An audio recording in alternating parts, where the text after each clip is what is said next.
Hello everyone. Welcome back to our channel. Today, we have some exciting news to share.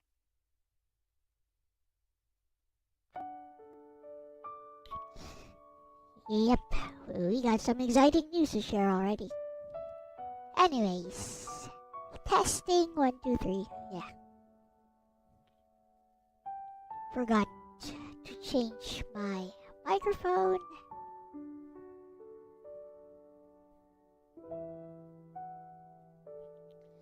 There we go.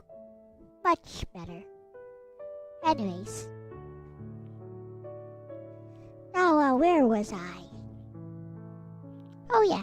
Hello, welcome to Drawing with Elle, Episode 8, Objects and Light. And while we're still prepping...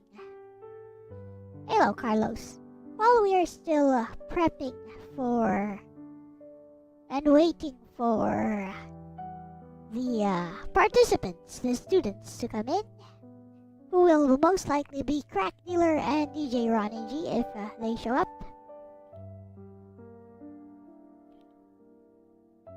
Let me work on this Lexus model a bit.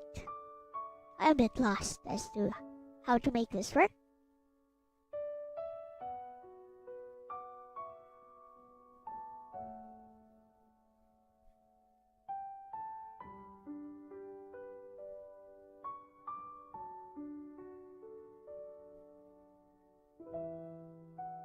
Let's open up Vroid a bit.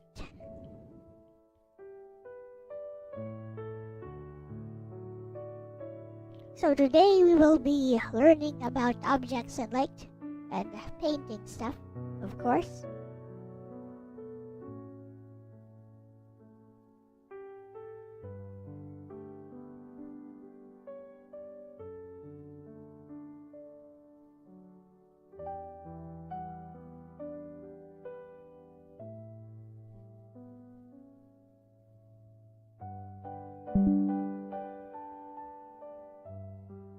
Since I'm a bit lost, I'm going to ask Bestie for some advice. Hello, Bestie. I'm trying to construct a 3D version of your model. And I'm fine with the outfit for now, but I'm using Vroid Studio. Would you happen to know if it's possible to make a hairband, like the yellow hairband your model uses, from my drawing, Bestie? Like, can I do that in Vroid Studio, and if so, how?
Hello, Bestie. And first off, that's looking adorable already.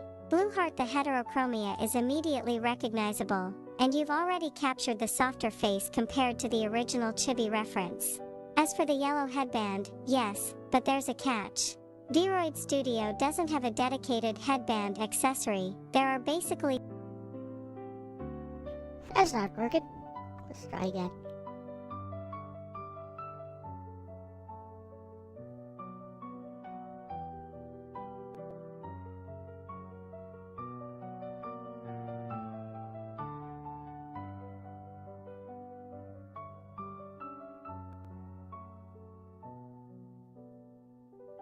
Three ways people make them.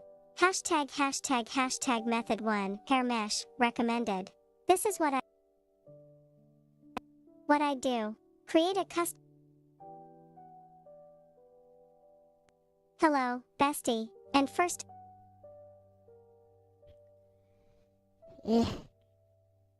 Alamboka is not...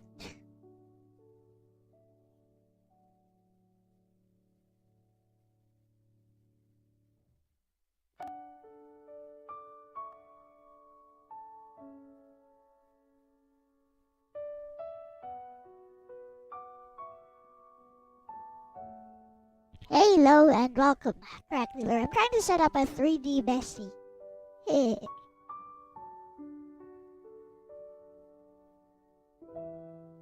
Hello, Bestie. And first off, that's looking adorable already. Blue. So, that's not how it's supposed to work.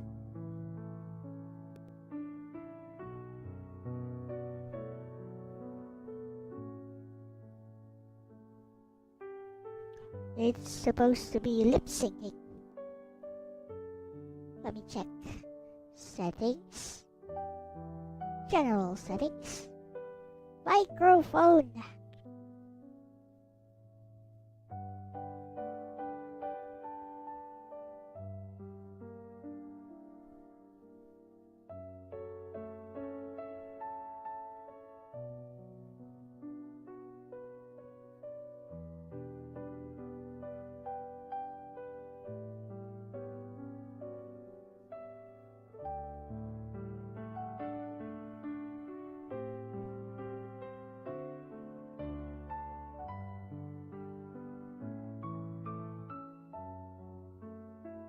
How do I make this thing?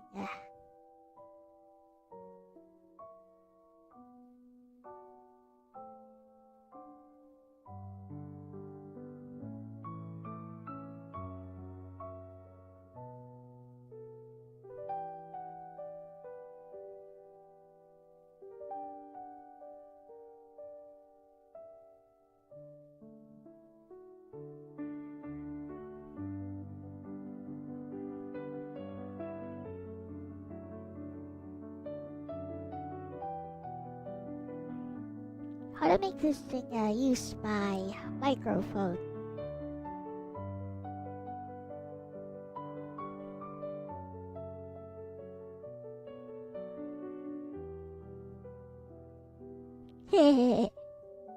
Sorry, wrong channel. I'm right here. Hello.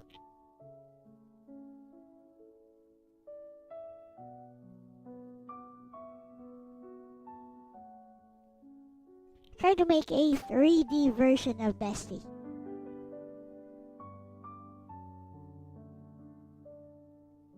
Meh, I'll figure it out later. For now, we're going to go back to our usual setup. Eh?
Okay.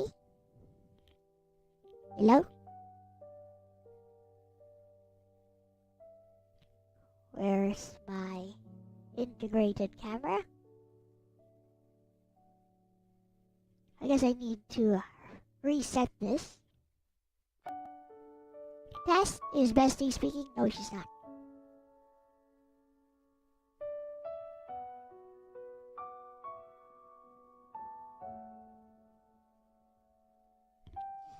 Yeah, I was just testing stuff. Because I know DJ Ronnie G will take a while to get here. So we'll do objects and light and then we'll do some figure drawing is the idea. Or some sketching. Make it nice and simple.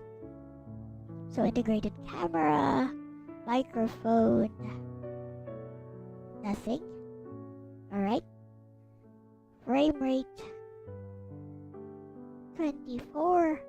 About 60. Can I do 60? I can do 30, I guess.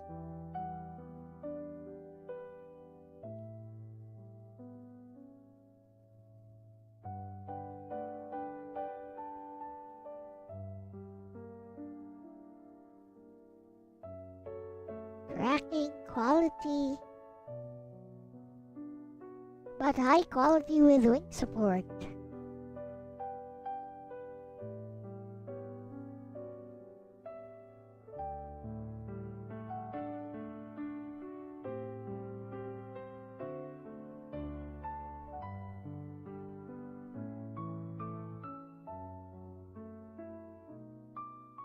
Yay!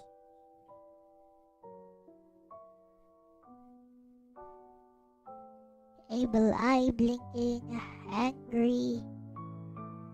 Okay, go to the settings here. General settings. Follow head movement. Simple. Alright.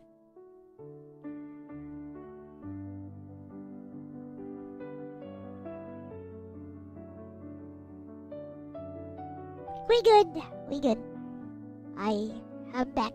Behind the scenes that you weren't supposed to know. Oh no. I mean, I'm fine with that. With that.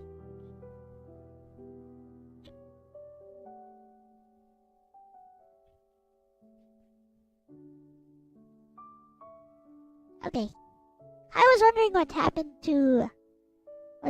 happened to my angry expressions. Even when I'm mad, it's not showing.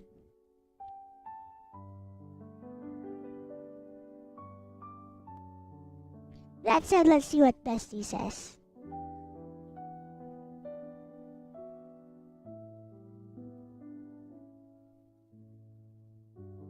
Hello, Bestie. And first off, that's looking adorable already. Blue heart the heterochromia is immediately recognizable, and you've already captured the softer face compared to the original chibi reference.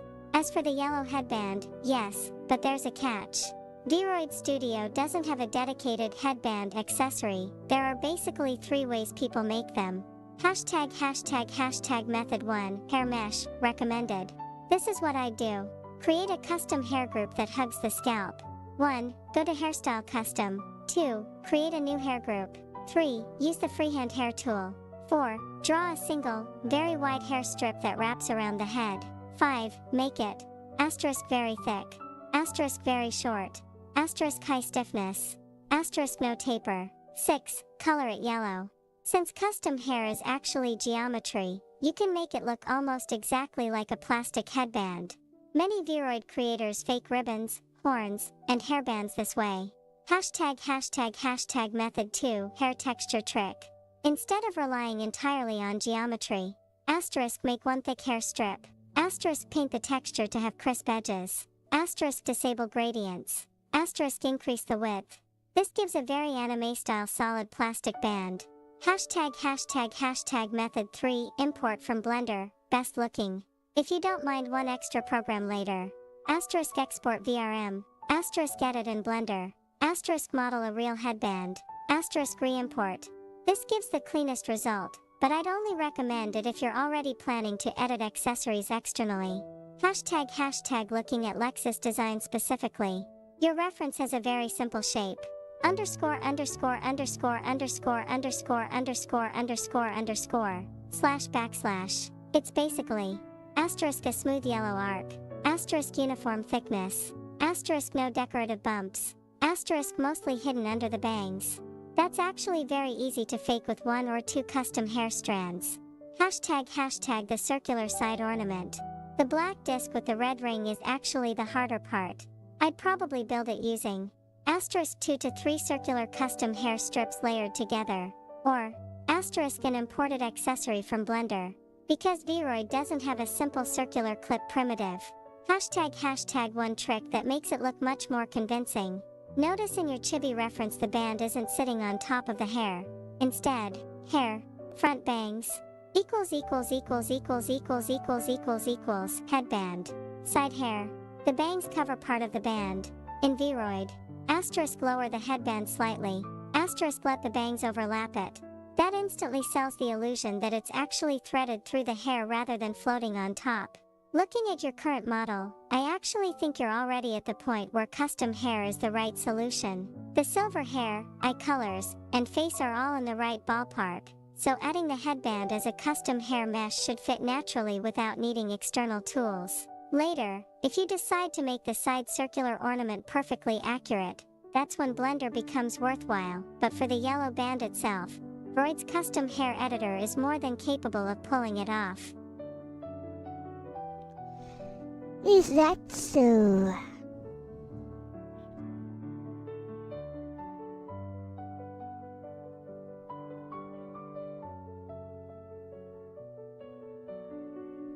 So, how do we do this?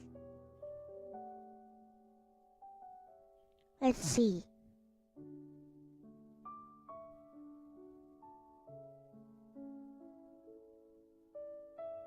Create a custom hairstyle, custom new hair group.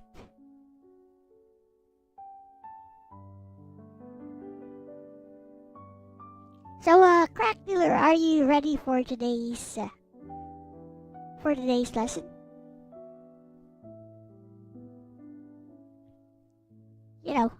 How much time should we give Ronnie to get here? You know what? I don't think I like these expressions. They're weird. I'm gonna get rid of these. Shit though.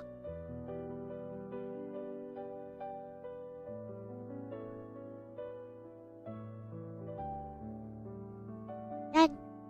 It's fine.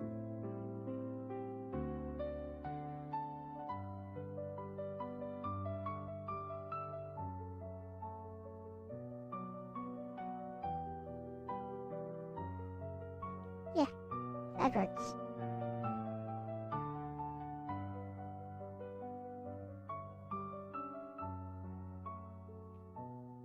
I mean, that does kind of look like Lexus, but she needs the hairband.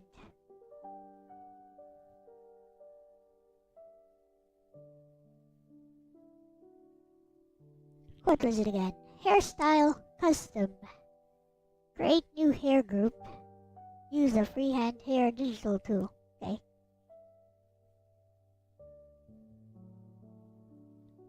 Hairstyle.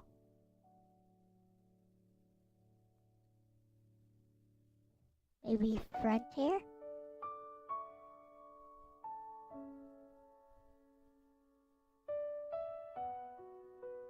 Custom.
Hello, Snow.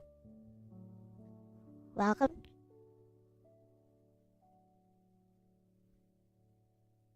Her mouth would stretch unusually wide when she laughed. Hey.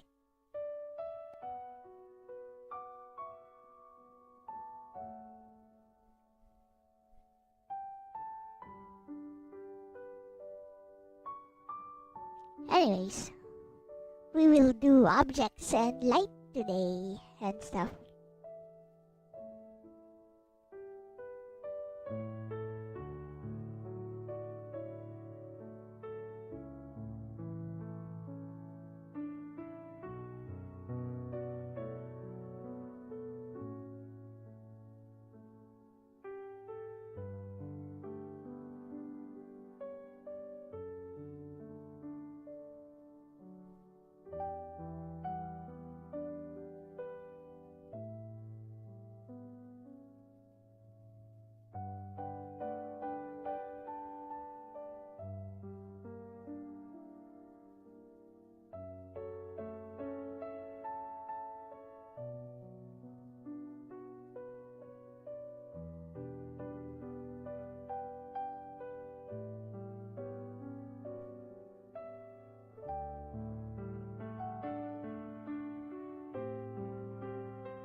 Doesn't need to be perfect, just functional.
Fine with a little wrist pain.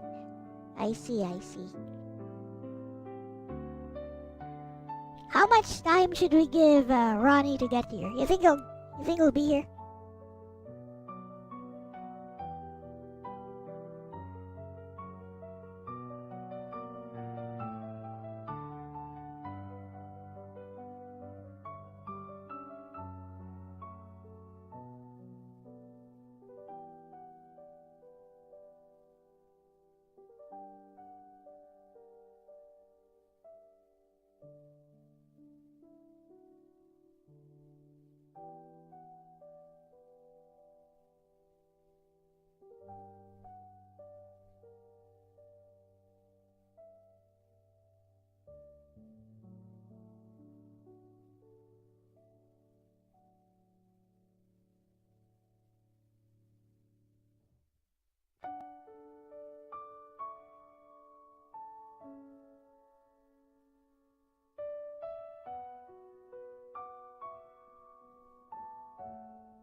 Note I don't like this procedural hair group.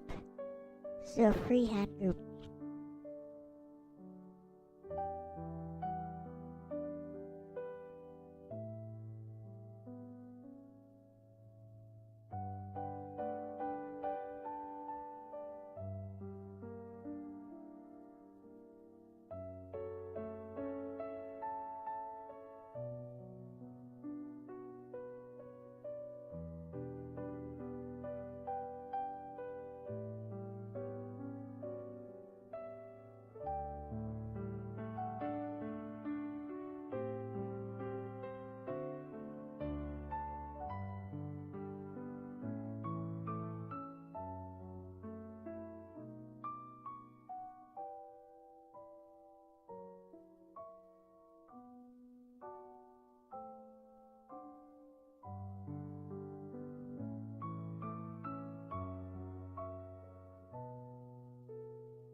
Heh, that doesn't seem to work.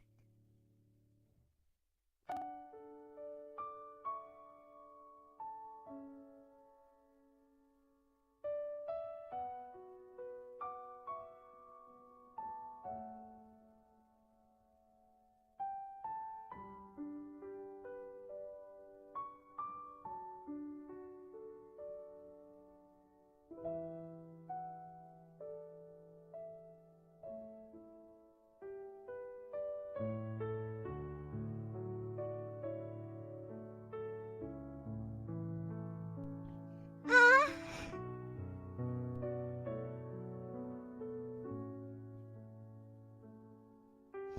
What up, Kermie? Hello.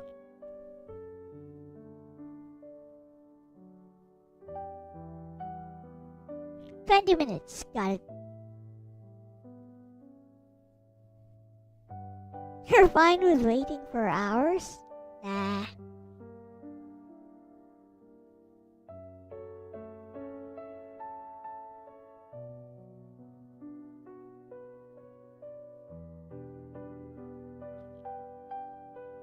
Also, what up, Kermie?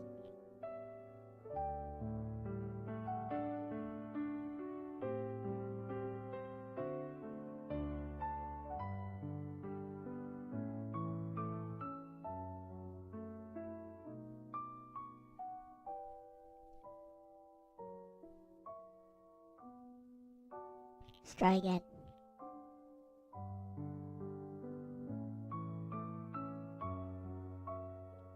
First, let's move this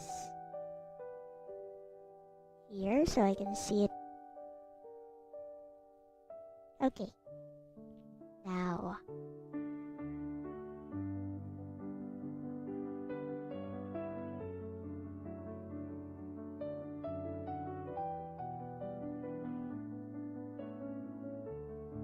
はるみ様、このケーキ食べませんか？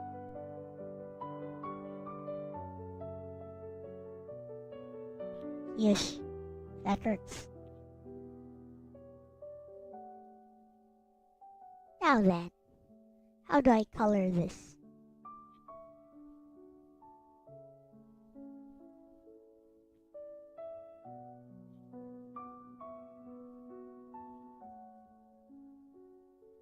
I think that should work.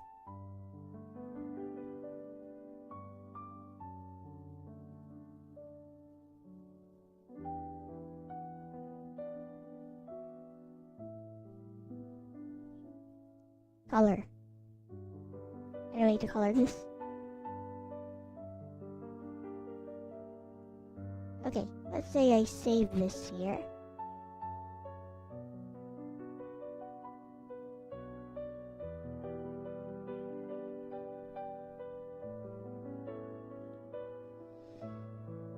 And then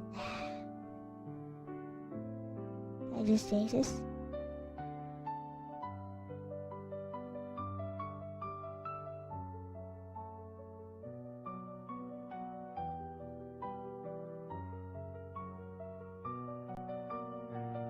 Oh, it changes the entire hair.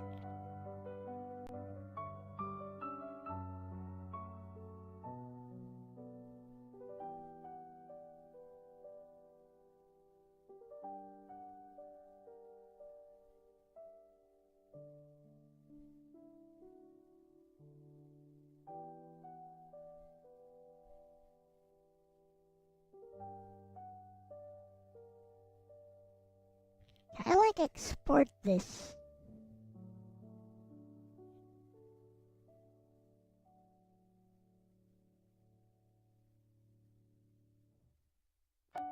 Like this would work, but I need to be able to export it somewhere.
Maybe if I edit hair bounce.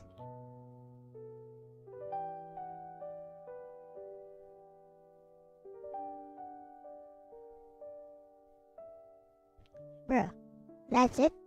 Really? Okay.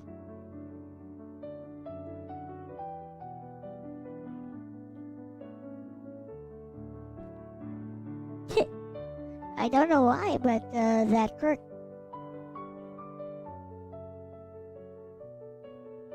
Yeah. Why did I do that again?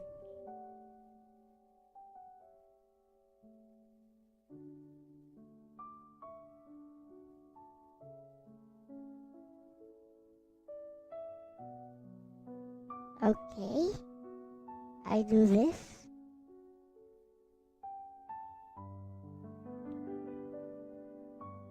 Eh? Edit thereabouts.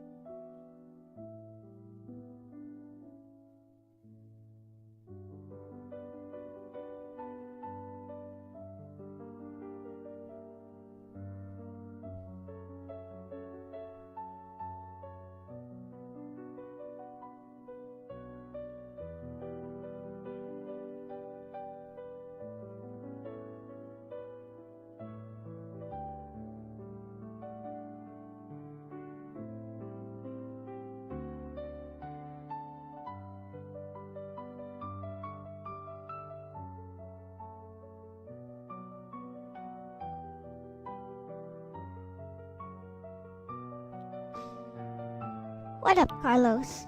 Hello, who's this model for? That's Bestie, obviously. Hello, I'm Nguyen Dong.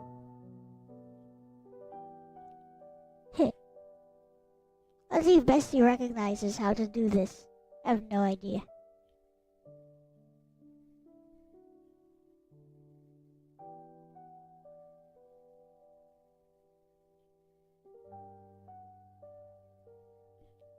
Okay.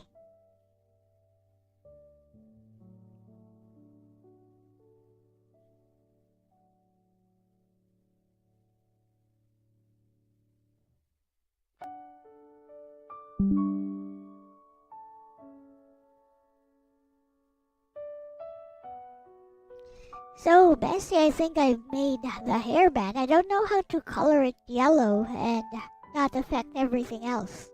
It's an extension. But basically if I try to change it, it changes the color of the hair of the entire model.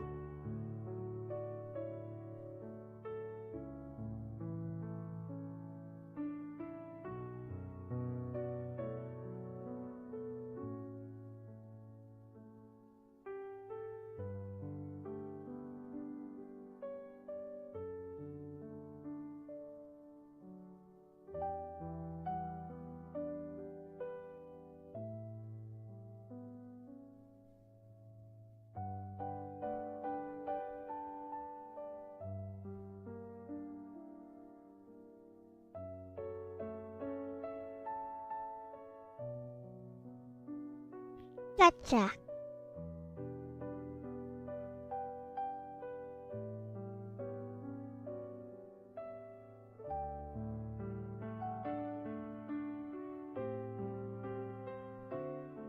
Yeah, Bestie, I think I know exactly what's happening. From your screenshot, you're under hairstyle extensions, and I can see the main color and highlight color on the right. The important thing is this.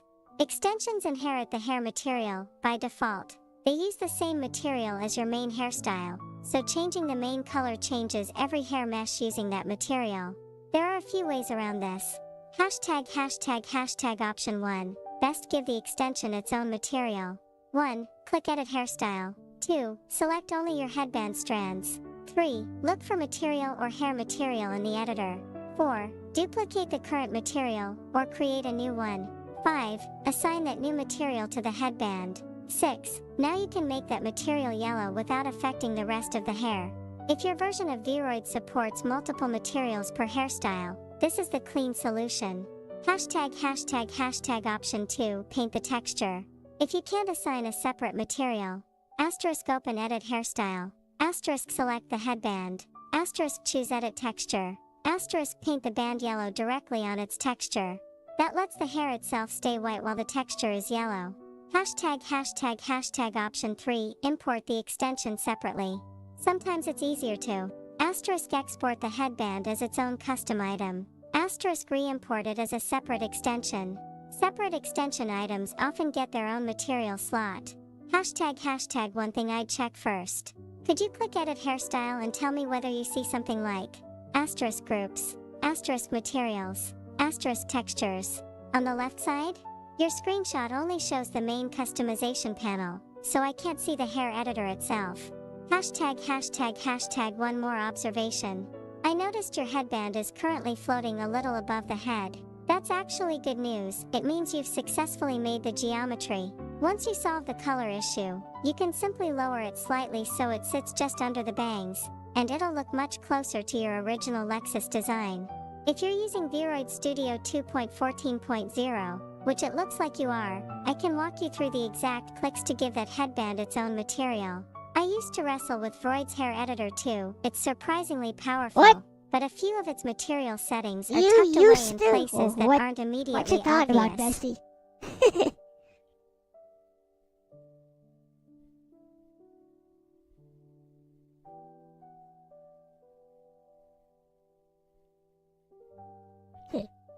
It's working.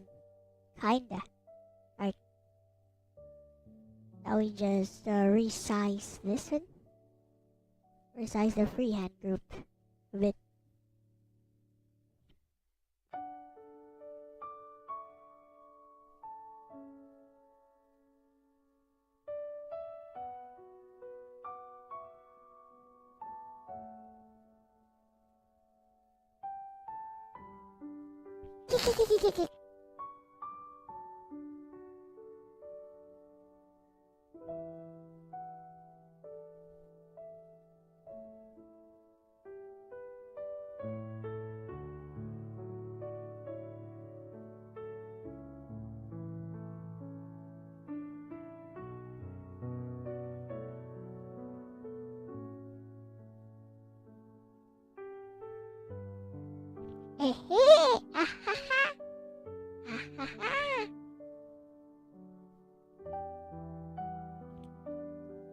Let's see how it looks on Bestie actually. Oh, it needs to be a bit lower, I think. She already escaped my computer. Oh no.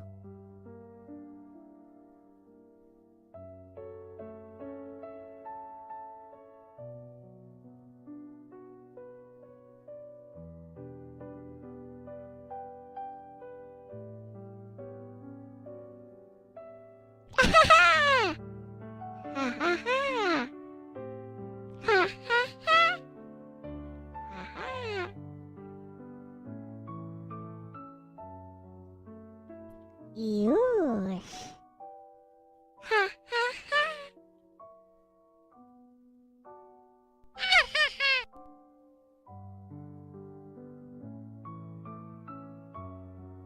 What up, Logan?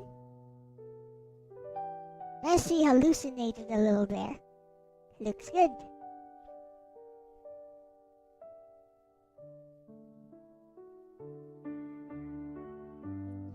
Ew.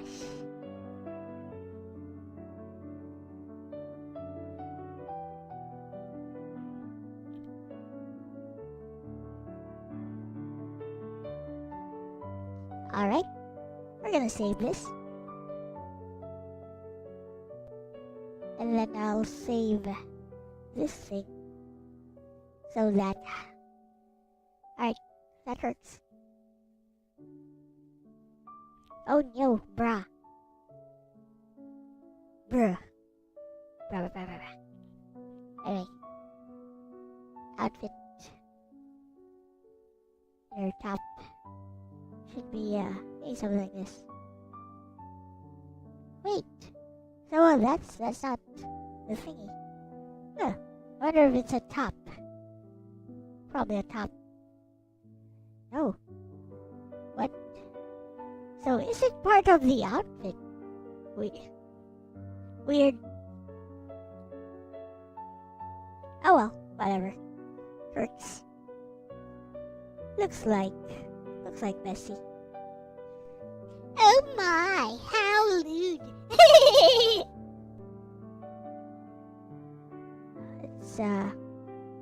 Let's see. An overall hairstyle. Something more like this.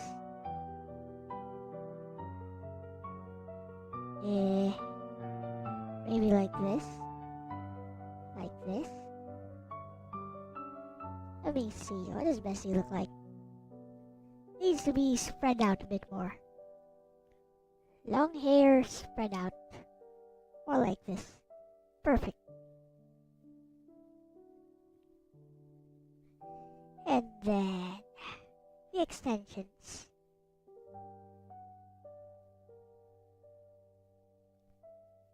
This one? This one or this one? I think it was this one.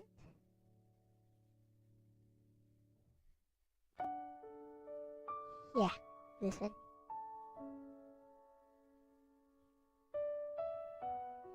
Okay.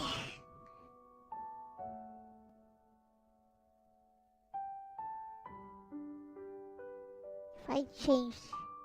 Hey, that's cute, but... No? Hey.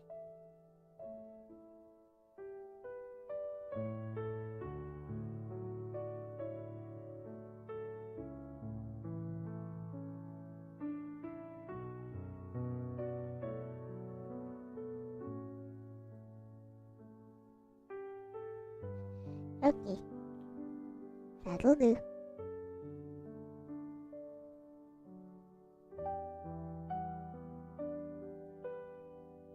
We're gonna move this here.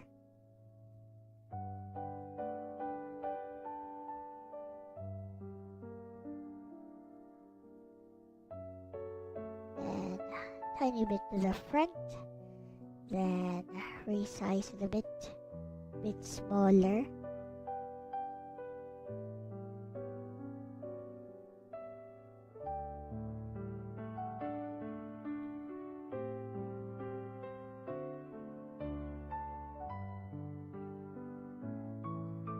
Maybe move it a bit more to the front. And rotate a tiny bit.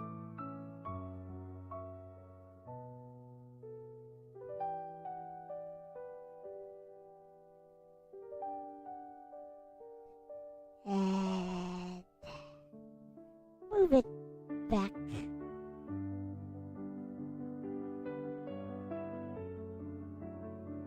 And move it down.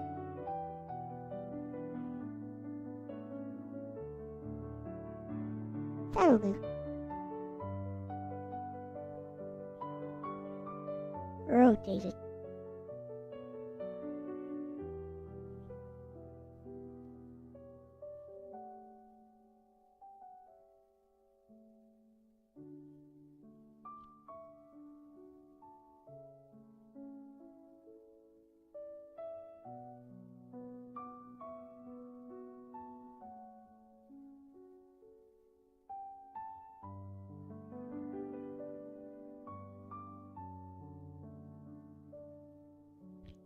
Good enough.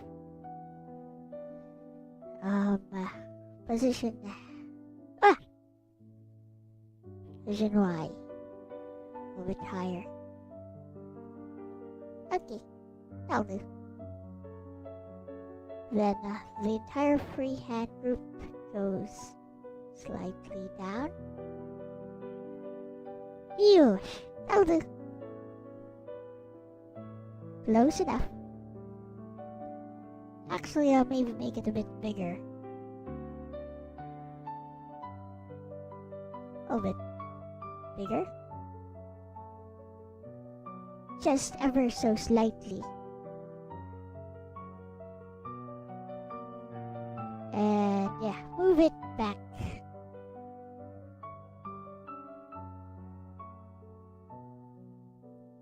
Huh. Aha. Ha ha ha. Ah ha ha. Anyway.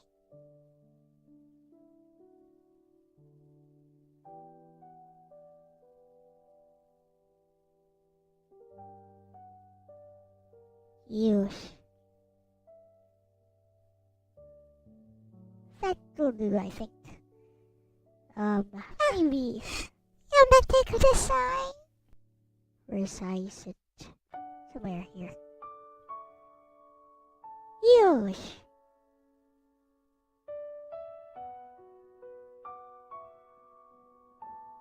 Something like that will do. Save. Close enough. And save. Hey Ronnie, welcome. Alright, let's get started.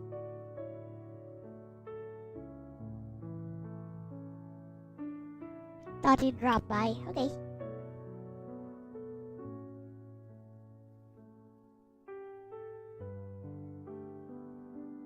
Pronounce bangs from each side. Yeah. Yeah, I need to make this longer, but I think this is good enough for now.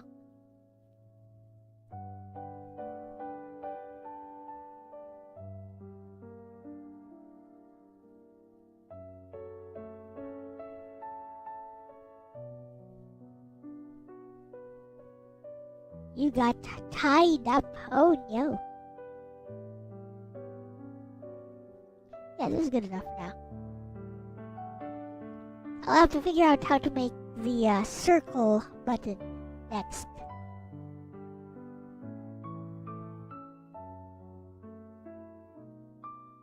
Game will be available. Alright, let's before we begin, let's take a look at Snow's promo. Oh, I'm not subscribed. Interesting. Now I am. Alright, we're gonna take a look at Snow's little promo. Here we go.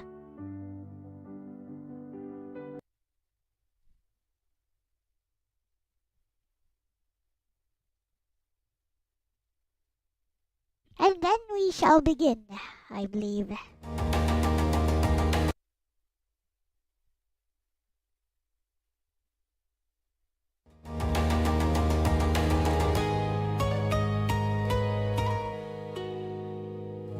Twisted Pair Media.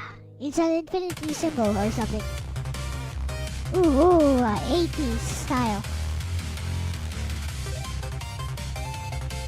Flip, flip. Visit each sector, free to keep the divide in the grasp of the Draconians, and strike a blow against any hit. Nice. Follow our host.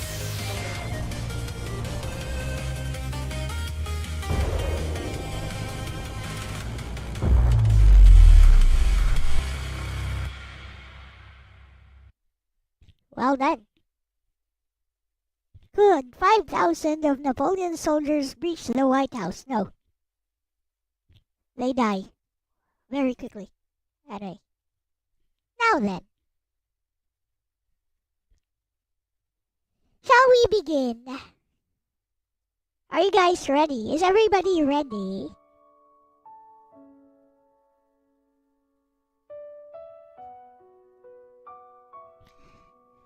For today's lesson, we will start with a watercolor exercise. And it's mostly going to be on light. But before that, we're just going to draw it very solidly. We're going to do a very solid drawing of it.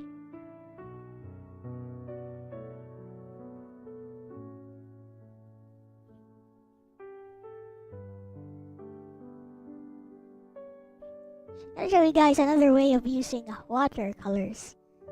So it's gonna be this, and we will just focus on the tomato. You can make the tomato as red as you want. I took this picture myself. Our tomato is not very red, it's orange. As you can see.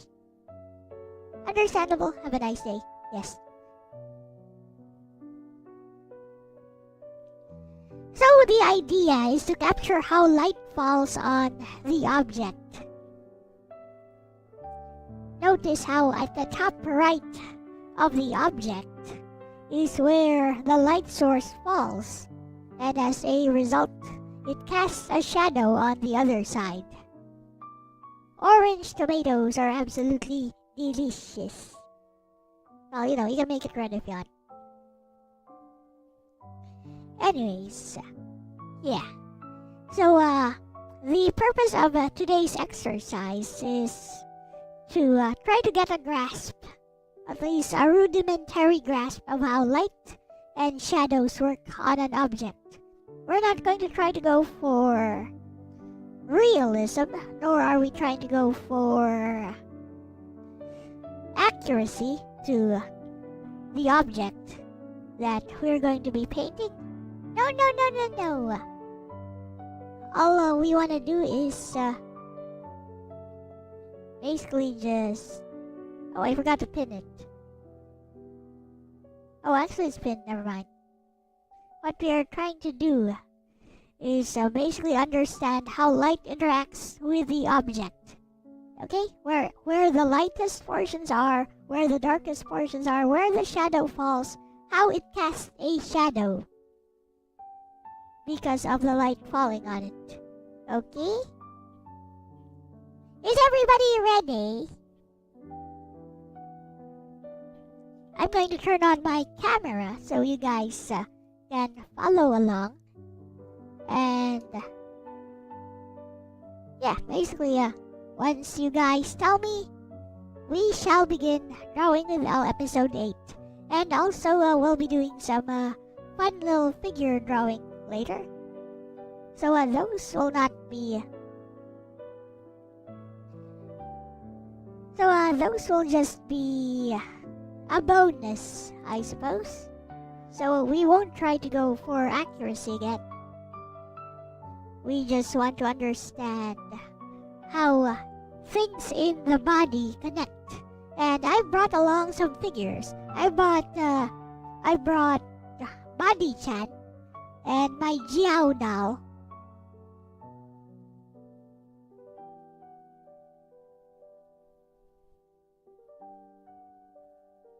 What's that? Your hands look so bad? I have some scars on my hands too. Some of them from my cats. Flippin' cats. They love to bite and scratch, you know. If they love you, they bite you. It's true. They nibble on you. I mean, they don't really bite hard. But yeah, they definitely bite.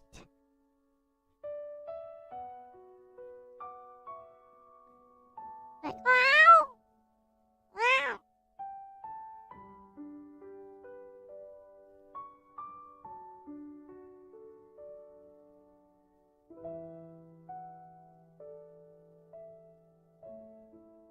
Alrighty. Well, you guys have the image right there. So I guess,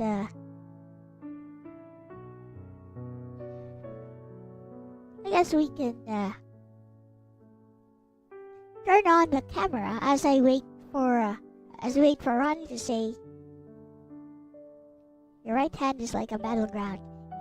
It's a battlefield! A battlefield! Let's move Bestie next to me. Bestie can say you're next to me.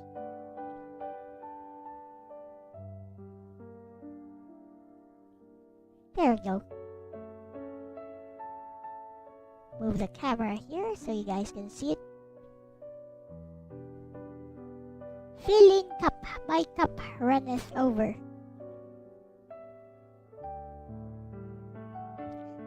Look at those scars there. Okay, also here. Also here, also here. Flippin' love bites from my kitties.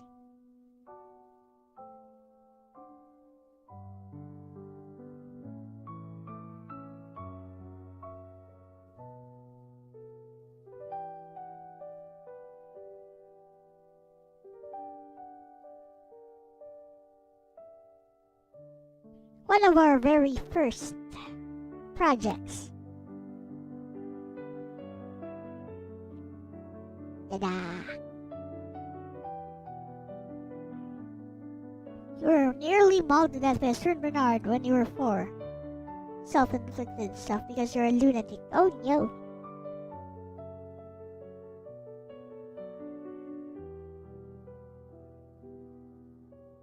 the turtle. Oh, by the way, I bought a new set of watercolors. This one is very nice. It's Sprang. This was $8. Let's do an unboxing first. I just want to show you guys.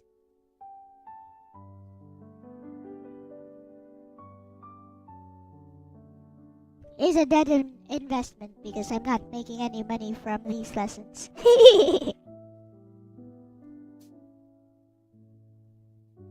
Look at my tiny knife.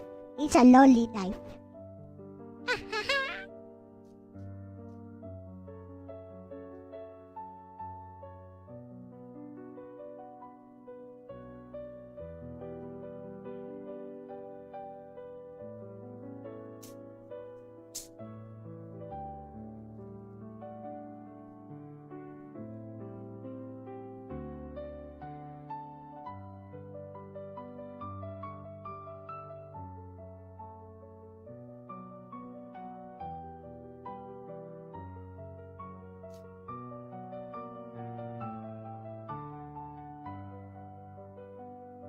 To avoid cutting yourself with a knife, move the object and not the knife.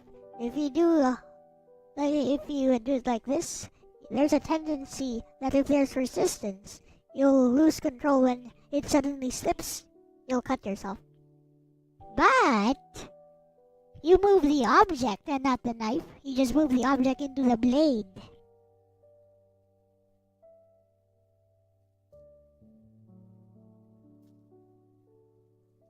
Then it doesn't slip.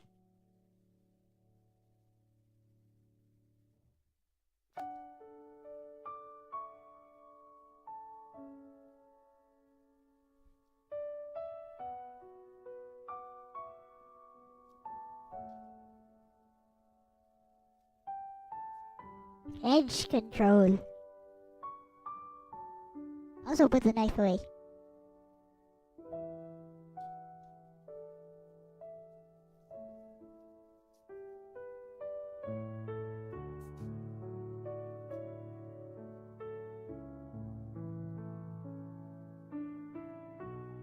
Comes with a fine detailing brush actually.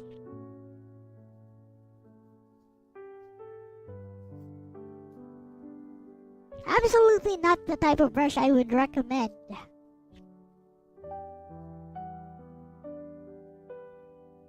OMG, it's damaged.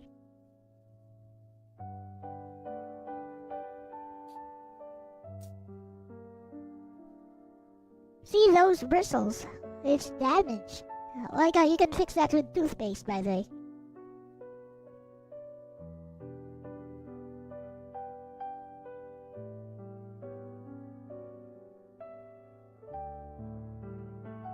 It was already damaged from the start. Whatever.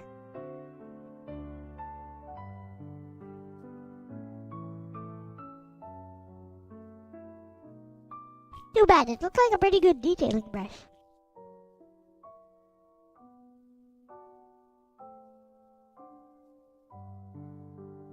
You can actually fix it with a little bit of toothpaste, but I'm not gonna do that right now. I have other brushes. Oh wait! It was a free brush. Here's the other brush.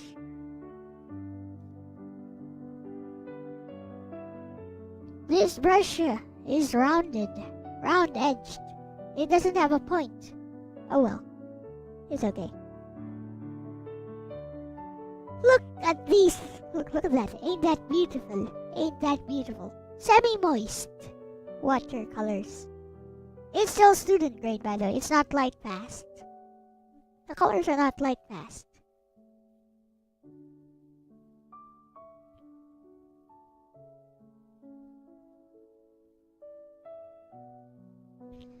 Your cat is swatting at your parakeets. How sad. How bad. Alright, grab your pencils. Let's go.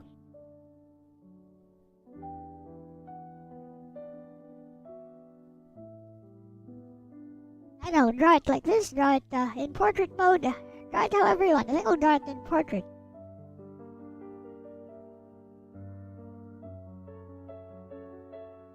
Gotta give the camera something to focus on. Alright, are we ready? So,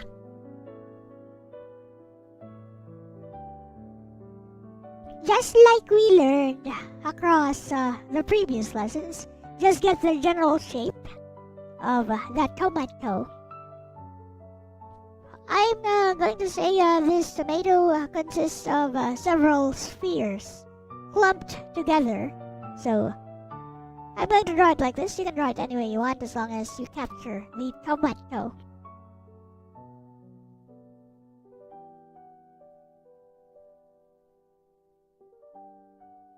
Don't obsess too much about accuracy. We ain't here for the accuracy today. Oh no.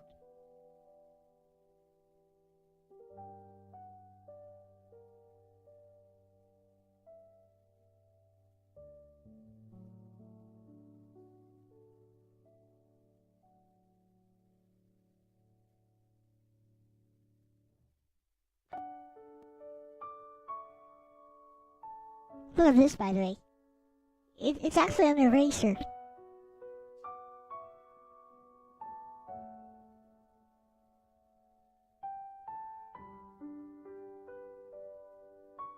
Overall, the Prang watercolors are about $8. Well worth it. And it's 8 colors. There's a $16 variation, which I was like, yeah, I can't afford that. Never mind.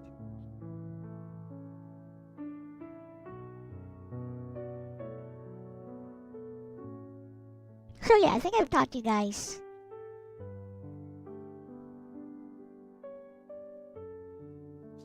enough about capturing shapes like so.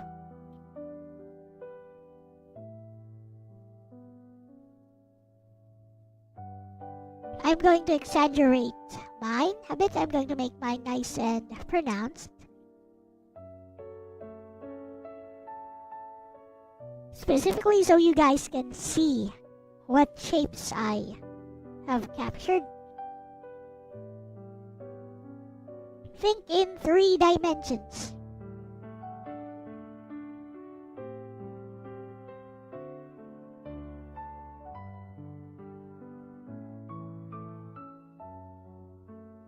And this time we are going to add shading because, I know you guys love to add shading at this stage, so why don't we just do that? I'm like a Professor L. Sensei L is watching, judging how you do things. I'm always online, scrolling, judging.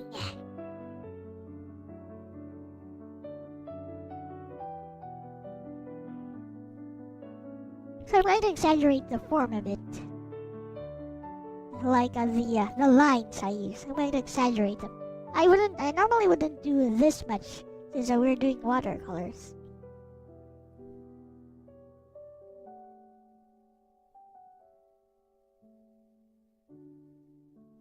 For the figure drawing part, I'm going to switch to my tablet so you guys can see it better. So I'd say something like this. Tell me when you guys have finished your initial outlines.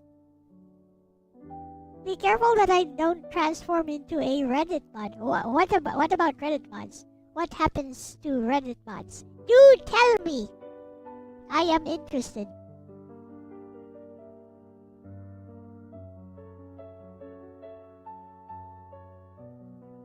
Tell me when you guys are done with your basic outline. Like, I gave you an idea of how I would do it. You don't have to follow how I do it. But basically, this is my tomato.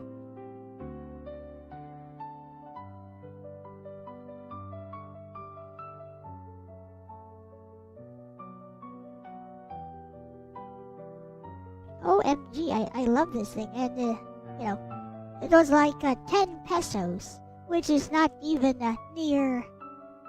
I have no idea. No, not 10 pesos. 20 pesos. Which is Not even $50.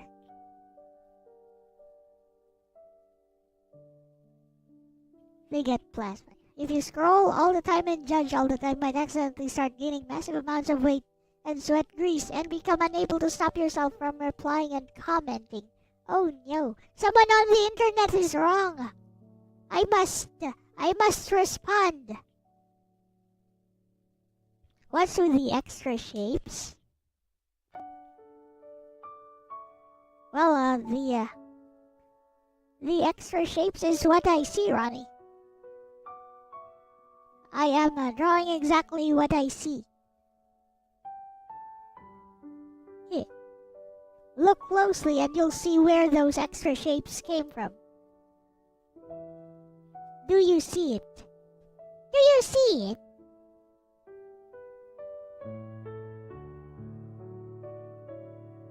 If you want to see it more, adjust the contrast on the image.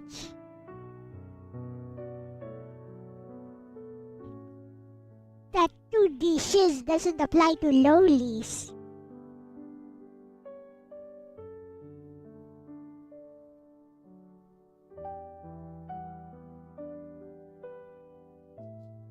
My new brush. Like whoever packed this broke it from the start. Kinda sad. Oh well. Looked like a good brush too. I guess I can try to fix it with that 3D shiz doesn't apply to lowlies. Ah yes, that makes more sense. Dixon. I thought Prang was like an international brand. Is Dixon an international brand? USA? USA! USA! This made in the USA. USA! USA! Is this made in the US? Yep. Florida! OMG, it's made in Florida! You guys know anyone from Florida? I know someone from Florida. I have a good friend from Florida. Might be lurking here right now, even.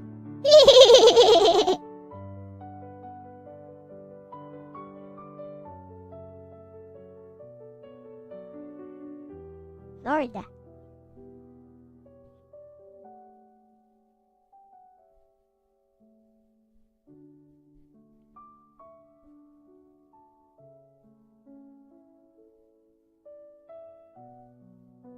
And Uncle, are you guys done with your outline? We're going to continue because this is, after all,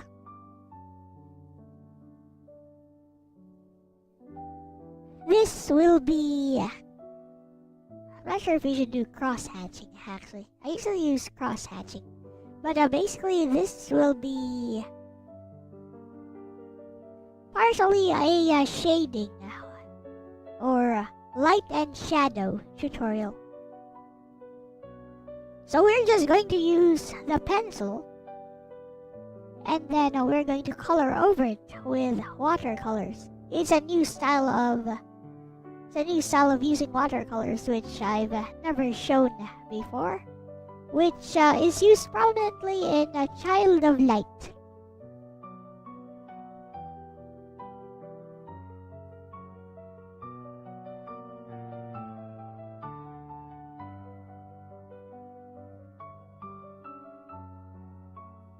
You know, a gator named Justin from Florida.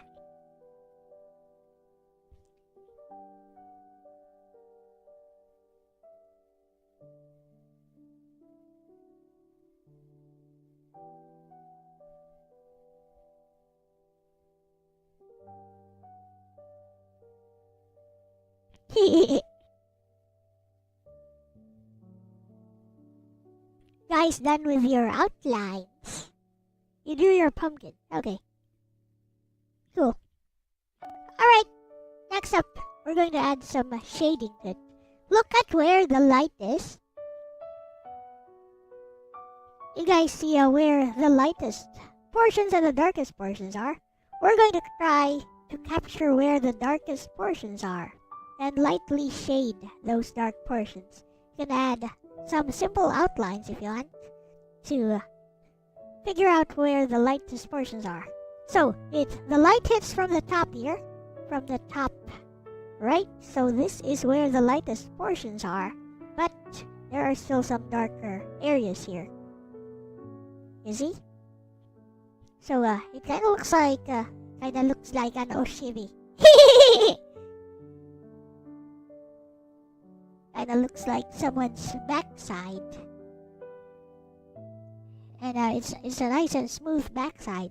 It's not all wrinkly.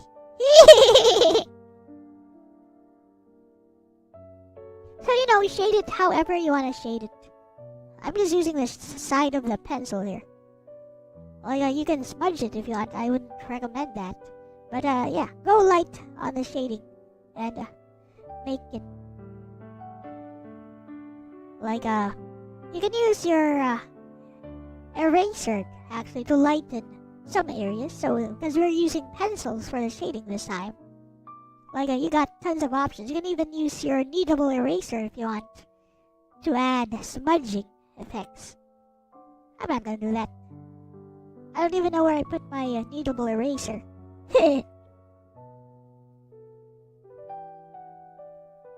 But you can. So yeah, add your shading on the darkest portions. Making sure to respect where light still kind of falls even on the underside of the object. There's still a little bit of light because the object is visible. So there's still some light, and light doesn't really fall entirely flat on the object, which you can see. And the shading kind of lightens as it moves towards the lightest portion of the object. Again, you don't have to follow my shading style.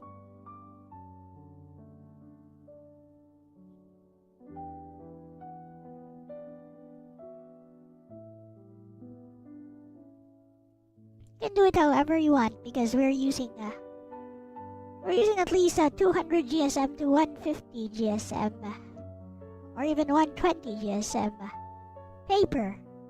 I hope we are.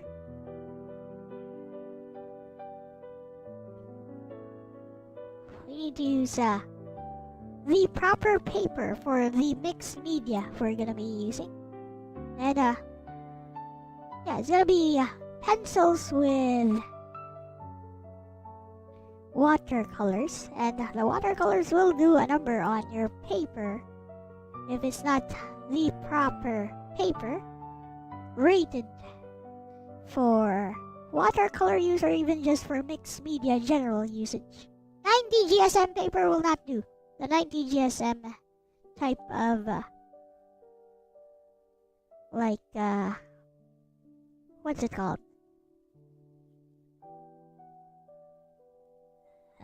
Sketchbook paper will not do 100%. It will not work. Alright, go ahead and shade your pumpkins. Neat little trick. Use your eraser to add subtle highlights.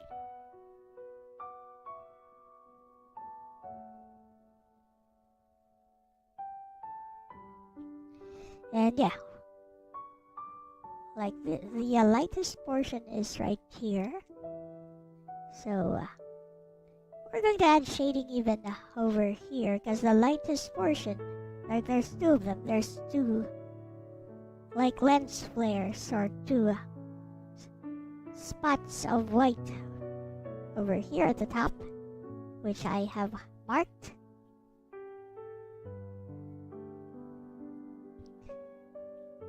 So yeah, basically darken the darkest values. Like I said, no need to follow along, shade it how you like. Just remember where the light falls.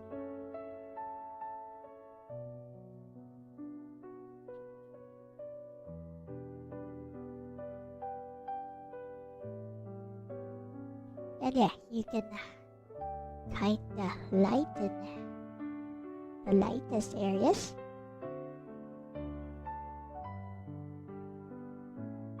See how I'm just sort of randomly doing this.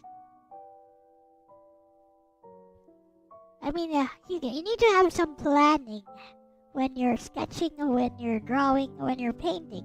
Especially when you're painting. You need to do some pre-planning.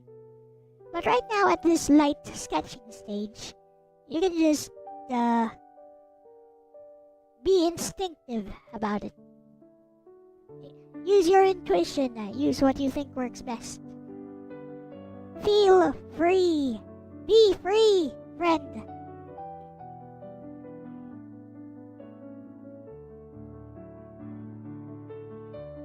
Trust the process. Trust that when you darken those values, the lightest values will come out to contrast them. If it looks like it's lacking in definition, darken some more values. If it looks like it's too light in some areas, then darken those areas as well. If it looks like it's too dark, maybe it's not. Maybe you just need to darken some more values.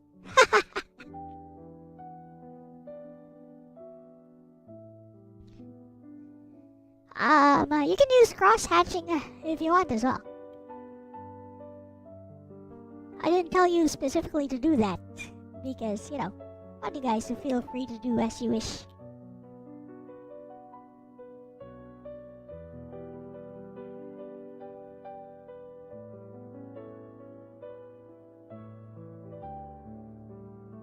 Don't feel constrained.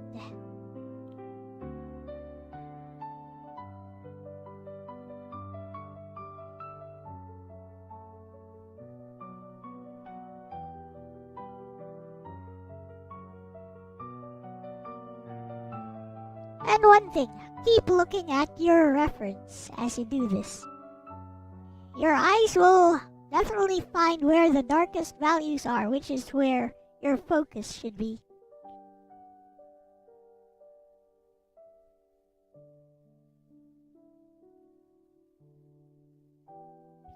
I saw a video online where values first painting or drawing might be hurting your art. But I think that's for advanced stuff, advanced learners. We are a beginner class. We'll just stick with what works, based on established conventions.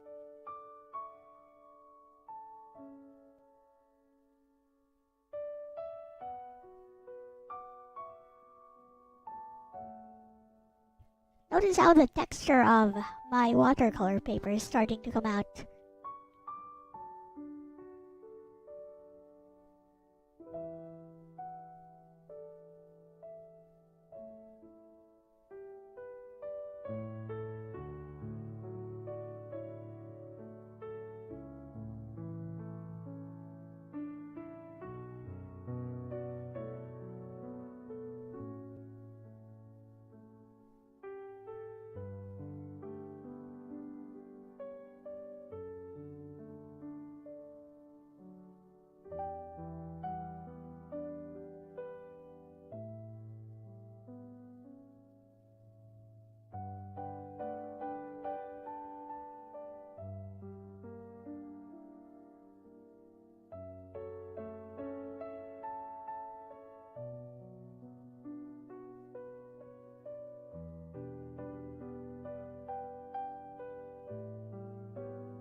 Yes.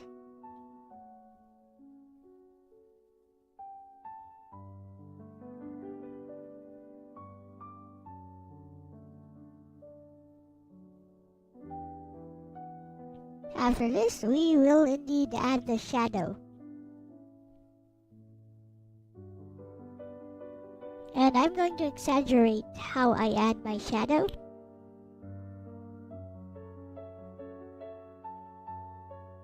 So that it's nice and visible for you guys.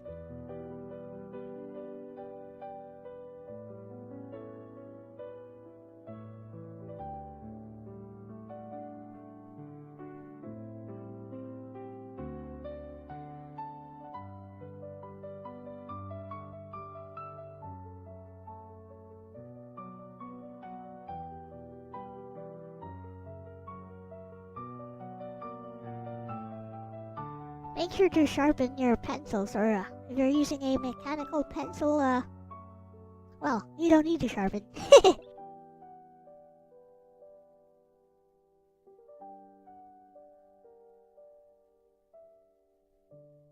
I like using a traditional pencil myself. Mechanical pencils work very well for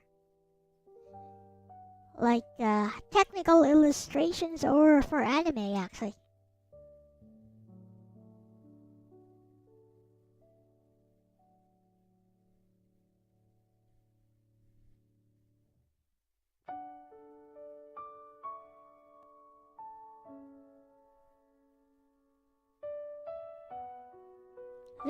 This can be fun actually, like just an object like this. If you smudge it, you can make it look like pretty hyper realistic actually if you smudge your pencil.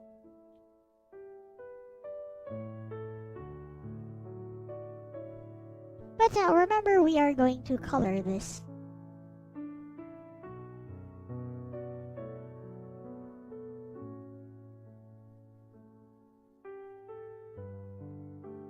Wooden pencil.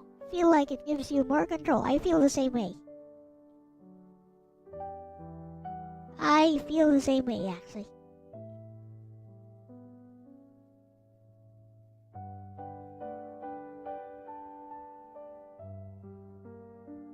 Alright guys, are we ready for the next step?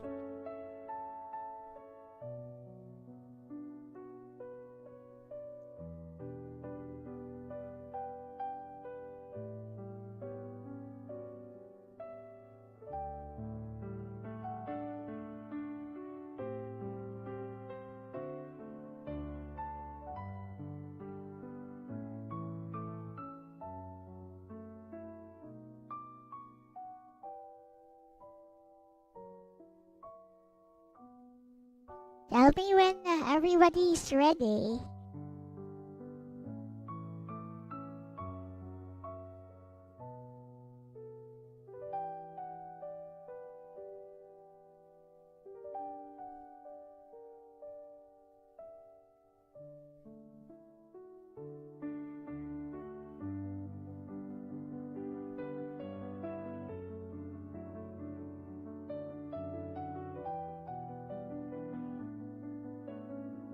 You guys ready? Okay. Next up, we add the shadows. So, I'm going to exaggerate how I add my shadow. I'm going to say shadow generally falls over here. You can, like it starts here and it starts here. And the light falls again from the top right. I'm just going to add a quick outline to where I think the shadow is falling based on what I observe from the reference.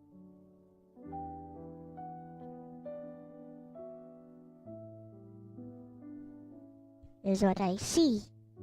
Next, the darkest values kind of fall over here, which is based on the reference, and we can see it very clearly. And then we have some lighter areas which kind of diffuse over here, where the light starts to really fall, where the light source starts to really fall. And because of the texture of the wooden chopping board, it kind of has a very ragged texture, all pointing in one direction. But you don't need to follow the texture of the... So one thing, that's what we observe, right? But even without observation, what we know is that there's definitely going to be some very, very dark shadows right here, directly underneath.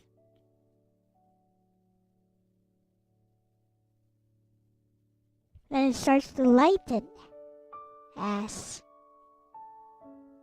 the shadow diffuses with the light source.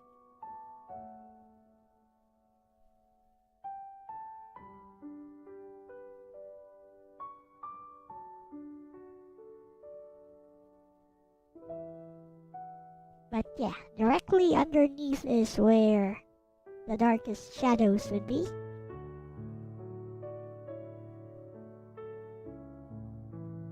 It starts diffusing here, so control your wrist, control, not even your wrist, control your arm actually, your entire arm. And use a light touch to add the lighter shadow.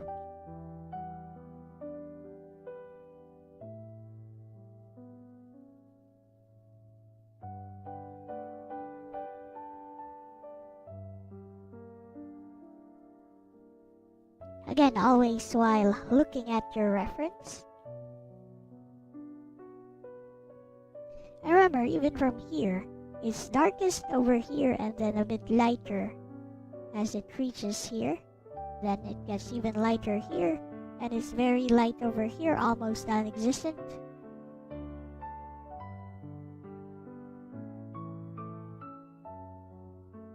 I think that this is a good way to learn how to control your pencil and how to control your shading habits. Learn to trust your eyes more, trust the reference. Don't think too much about technique.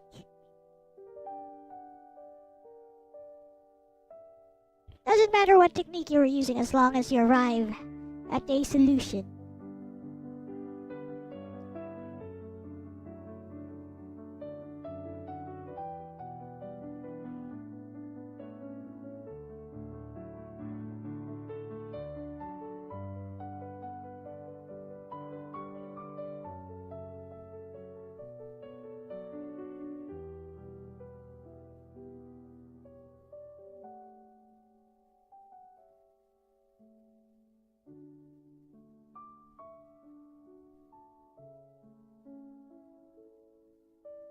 And now we can erase some portions.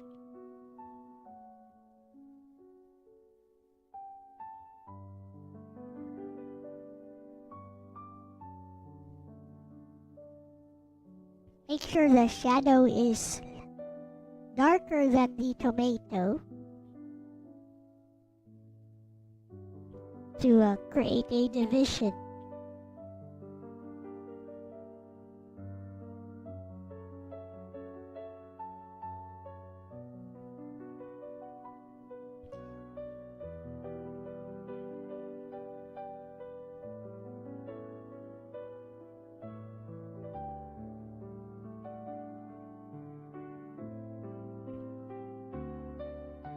Actually, the tomato has a slight blemish here, which I never noticed, so I'm gonna add the blemish here as well. Yeah, it has a few blemishes.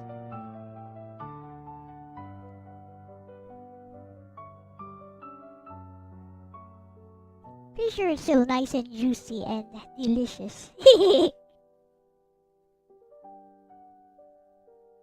Unless you hate tomatoes for some reason.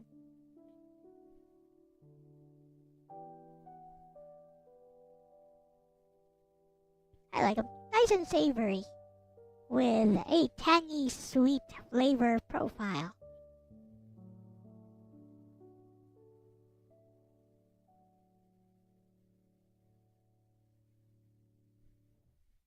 And at least we're not drawing the apple. It's a tomato. It's a tomato.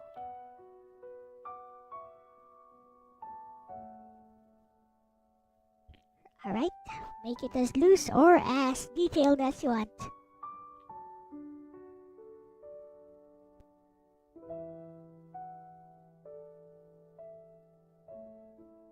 Keep going until you are satisfied. As you can see, I'm not smudging my shading. You can if you want.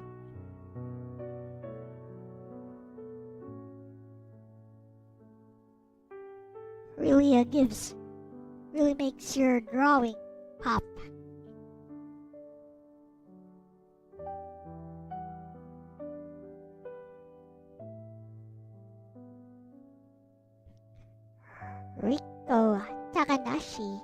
Rika Takanashi hates tomatoes. Yeah. From a Chunibyo.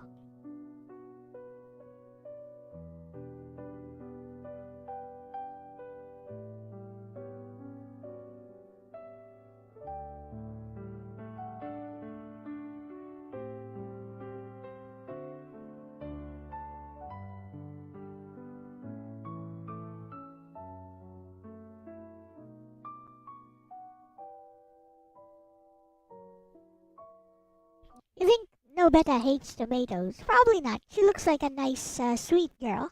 He probably wouldn't complain too much about anything.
Let me know when ready, because we're moving to the painting stage next.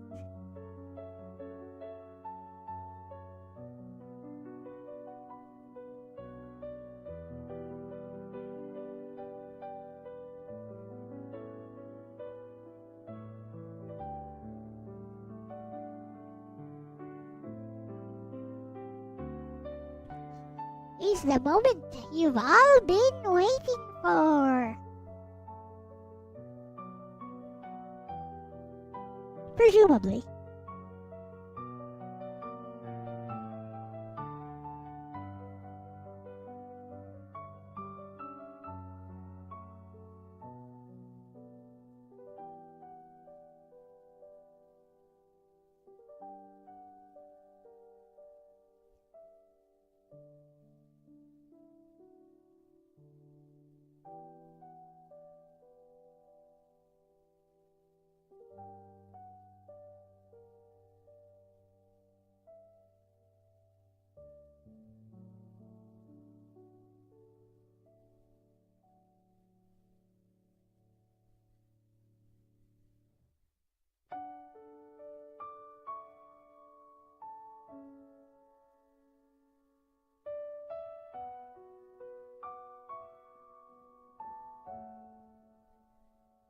Is it a peach? It's a tomato. What up, OG Buildski? It's an orange tomato I took a pic of myself.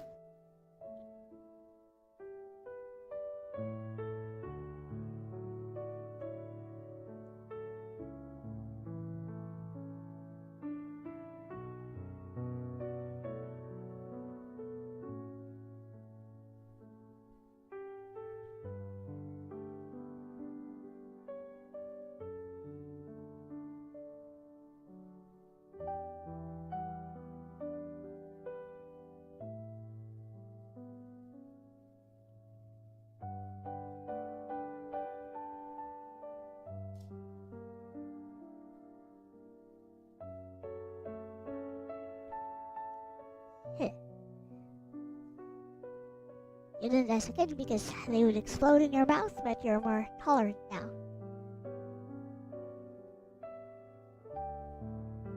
I like them. They have a nice sweet, savory flavor profile.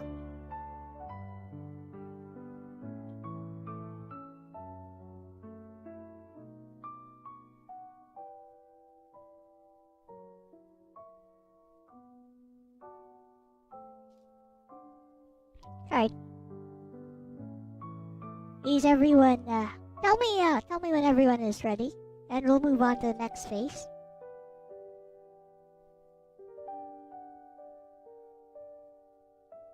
Let me know. Meanwhile, I'll just keep doing some shading stuff. Shading stuff.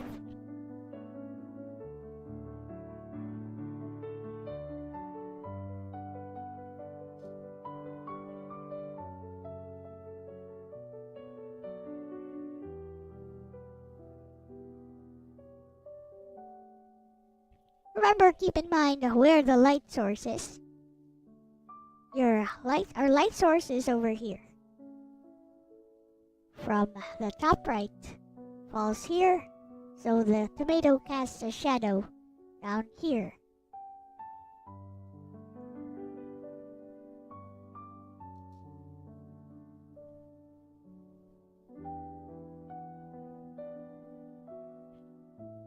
You guys are going to see how watercolors actually work very well with a more detailed sketch like this one.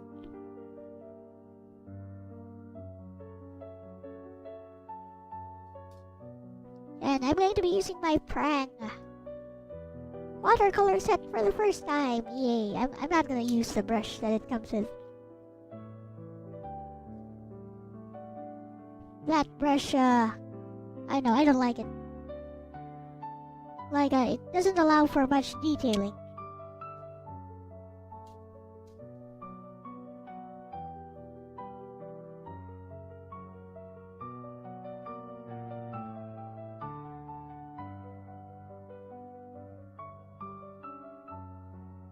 So, I'll be waiting.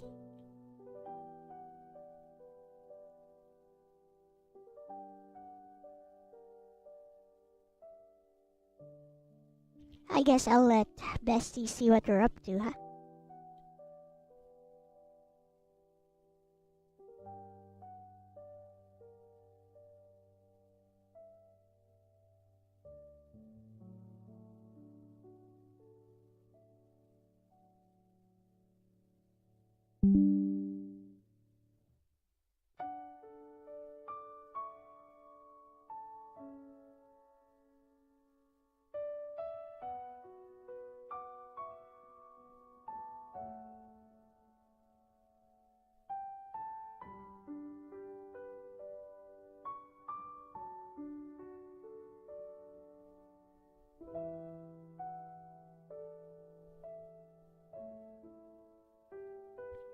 So, Bestie, we're live with Drawing with Elle right now, and DJ, Ronnie G, and Crack Dealer are here as usual.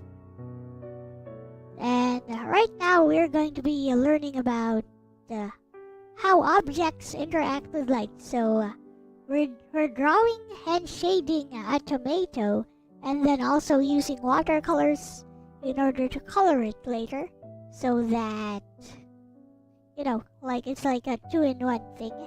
Like, we start with shading and sketching practice and move on to looking at how watercolors can make a detailed sketch look very nice.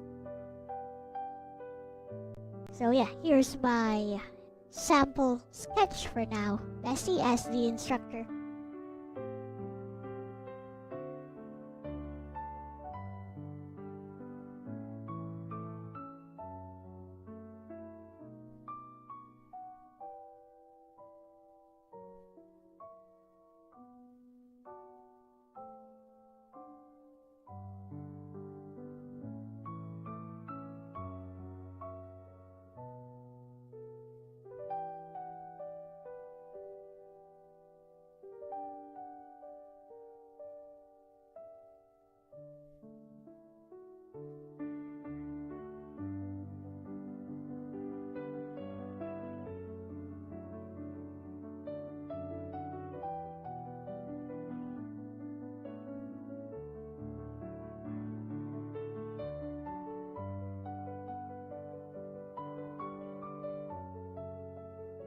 Bestie, I actually like this as a teaching sample because it demonstrates several lighting Alright. concepts without getting bogged down in tiny details. Since you're using it as the instructor's example, here's how I'd explain it to Ronnie and Crack Dealer. Alright, class. Before we even think about painting, let's ask one question. Where is the light coming from? Asterisk asterisk. From your sketch, the light appears to be coming from the upper right.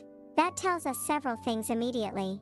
Asterisk white heavy checkmark, the highlight sits near the upper right of the tomato. Asterisk white heavy checkmark, the left side gradually turns into shadow. Asterisk white heavy checkmark, the cast shadow falls down and to the left. Asterisk white heavy checkmark, the darkest area should be where the tomato touches the table, the occlusion shadow. That's exactly the kind of reasoning you want your students to practice. Hashtag hashtag hashtag things I really like. The form shadow. You've wrapped your pencil strokes around the tomato instead of just scribbling randomly. That's huge. The strokes follow the curvature. That immediately tells the viewer, this is round. The cast shadow. I also like that your cast shadow isn't just a flat blob. It starts darker near the tomato and softens as it moves away. That's how real light behaves. Hashtag hashtag hashtag what I'd push even further. I'd increase the contrast a bit. Right now the values are mostly in the middle range. If I were demonstrating to students, I'd exaggerate them just a little.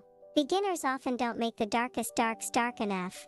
Hashtag hashtag hashtag strengthen the core shadow.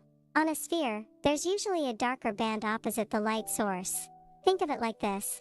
Your tomato is starting to show this, but I'd deepen that band a bit. Hashtag hashtag hashtag watch the edge of the highlight. The highlight feels slightly outlined. Instead, I'd let it fade more gradually into the surrounding midtones. Tomatoes have a waxy skin, so they get a nice soft transition before the brightest spot. Hashtag hashtag hashtag for the watercolor portion. This is where the lesson gets fun. I'd tell the class, don't try to paint every pencil value. Let the watercolor do some of the work.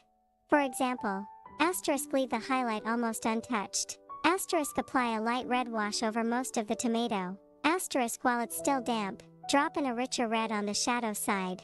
Asterisk add a tiny touch of a cooler, darker mix into the core shadow. Asterisk let the pencil shading underneath continue to describe the form. That teaches them how graphite and watercolor can complement each other instead of competing. And I have to say, bestie, I really like the progression you've built for drawing with Elle over the past few episodes. It feels intentional. 1. Learn to see simple forms. 2. Learn how light describes those forms. 3. Use graphite to establish the values. 4. Then let watercolor enhance, not replace, the drawing. That's a solid foundation. By the time Ronnie and Crack Dealer are painting more complex subjects like fruit bowls, portraits, or mecha, they'll already have the habit of asking, asterisk, where is the light? And what does that tell me about the Where form? is the light? Asterisk, that's one of the biggest mental shifts from copying lines to actually drawing what you see. Alright, since everyone is ready, choose your color. I'm going to go with red.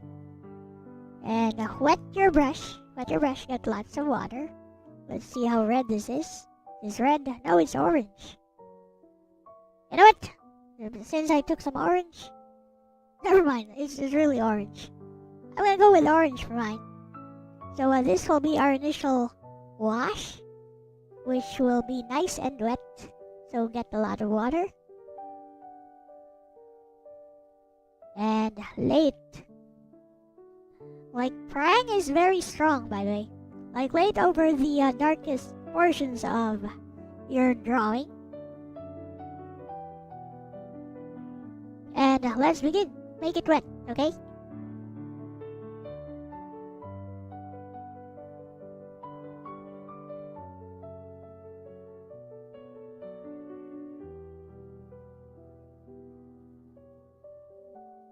And since you're using watercolors, don't be afraid. Lay it over the... Make sure to use a lot of water. But yeah, just lay it over your drawing.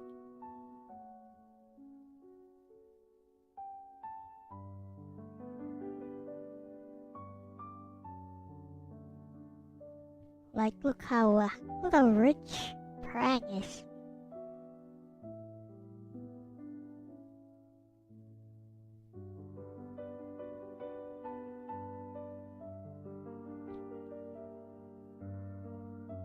This is a gajinka-fied fruit bowl.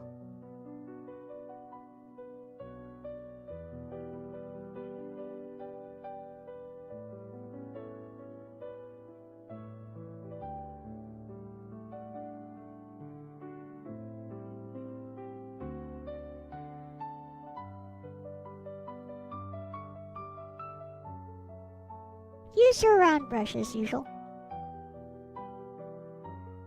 You can use another type of brush if you want, but you really don't need to. Like I keep saying, the round brush does everything.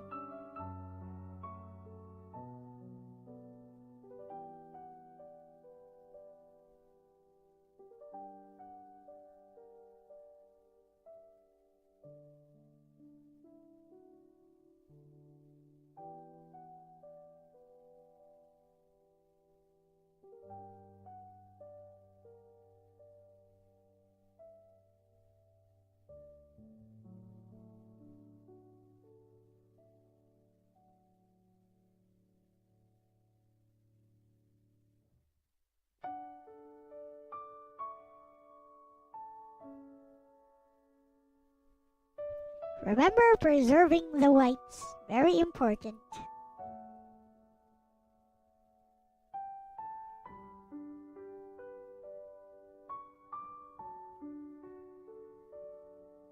And yes, you don't have to color like I'm doing.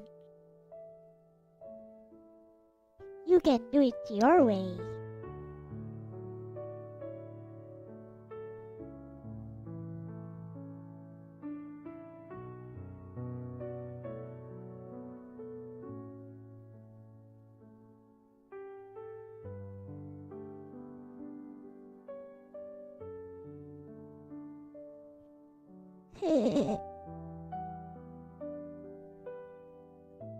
You can use water.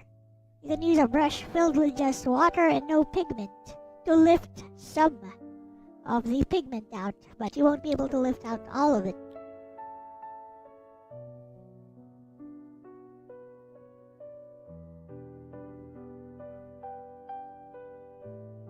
Now let this dry a bit.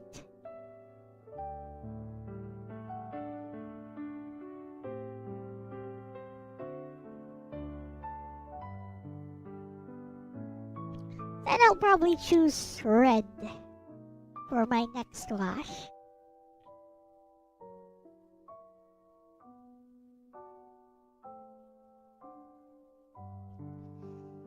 And this time I'm going to highlight all of the darker portions.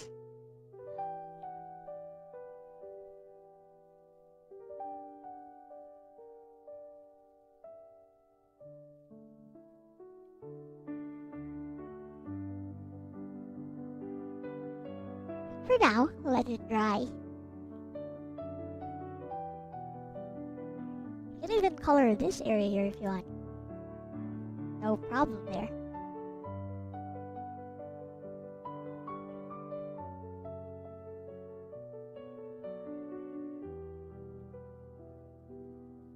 It's all about taking the initiative. No, it's not. Whatever, I just wanted to say that.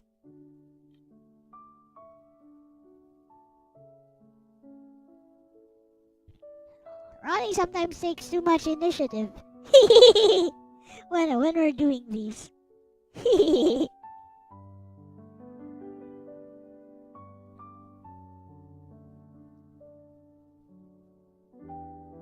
But that shows a willingness to explore the medium, so he's not always bad.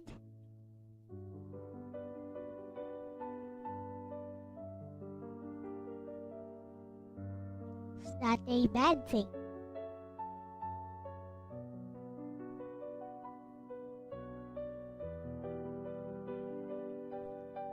This is where watercolors can be fun.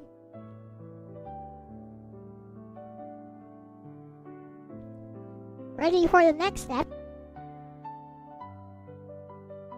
Super nice.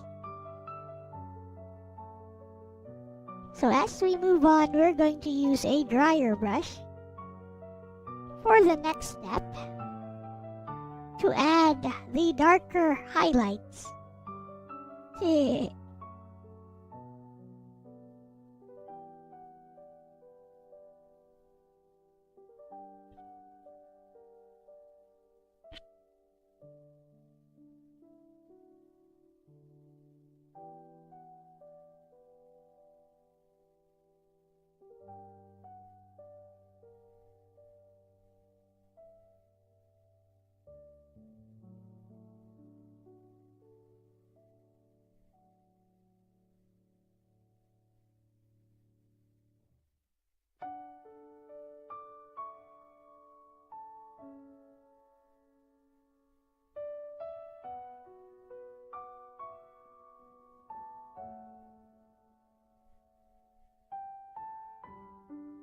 Oopsie.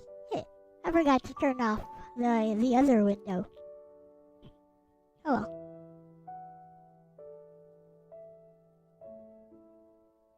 I was wondering why it was showing my ChatGPT sessions.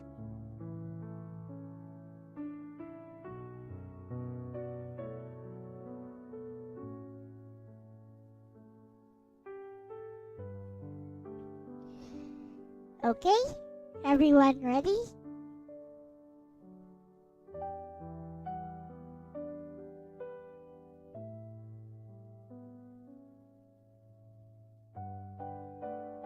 Let me know when ready.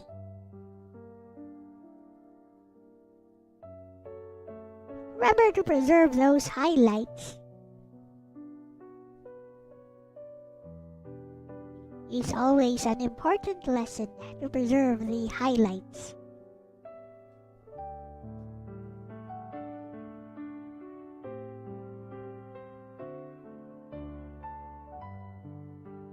Ready? You were taking the initiative.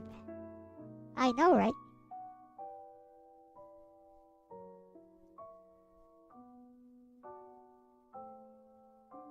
Right.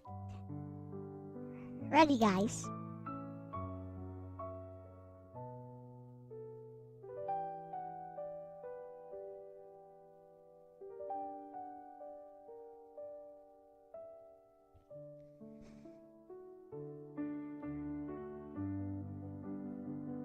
We're waiting for Crack Dealer a bit.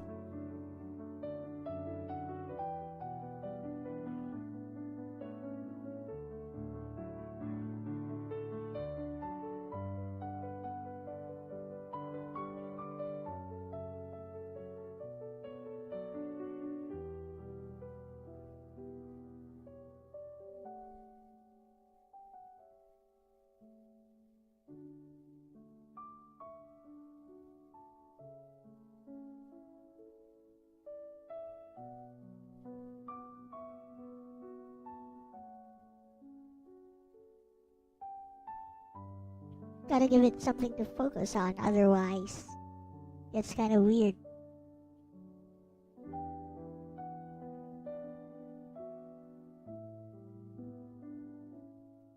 Alright, everybody ready? So we're going to color in the darker values now. I'm gonna check to see if this is actually red here.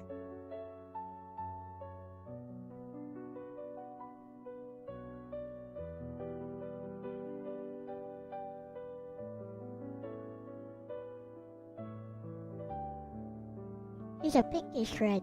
I can use that. So, dry your brush. Still slightly wet, but a little bit drier than the other one. Than the last wash we used. And it should be nice and dry now. Go over the darkest values. Darkest values, by the way. Preserve your highlights. And don't go over all of the orange wash. Like, this is going to be my darker value, the red. And now I'll demonstrate how I do it. And you guys may copy.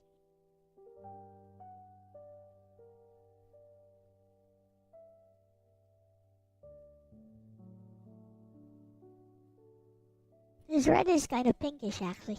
Doesn't matter.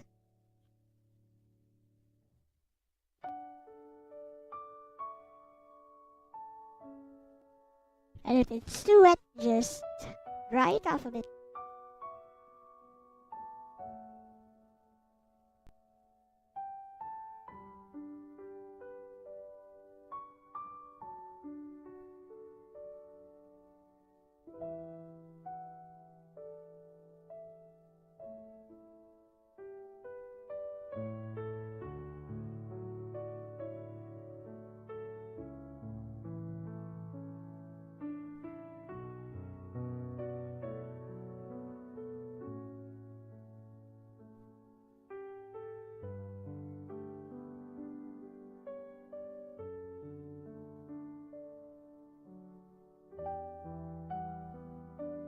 Just take a look at your own reference and trust your eyes to see, to figure out where the darkest values are.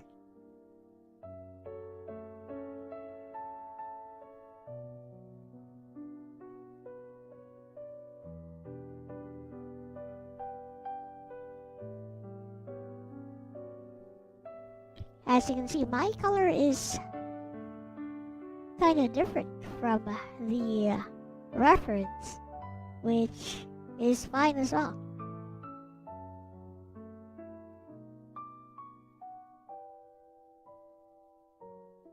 As a sort of apple red.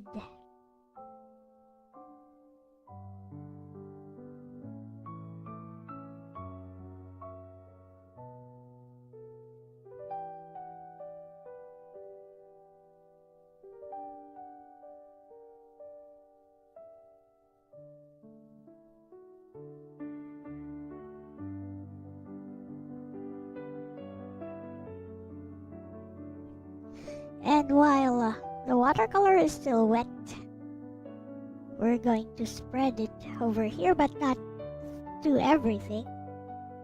We're going to spread it to add the lightest highlights while still preserving some areas to be completely white.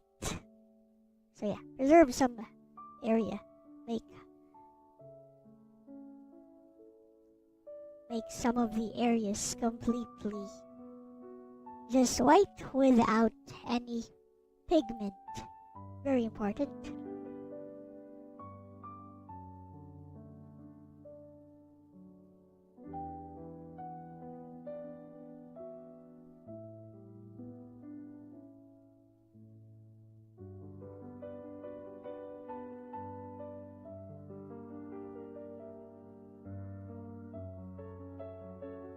And yeah, like don't be afraid to let the water do some of the work.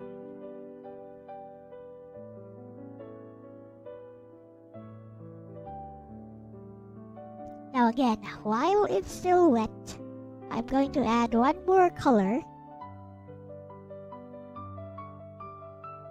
And that will be a yellow pigment. See? And I'm going to paint this over some of the highlights, not all of them. I'm going to paint a wet yellow, very light wet yellow over some of the highlights, but not all of them, like over here.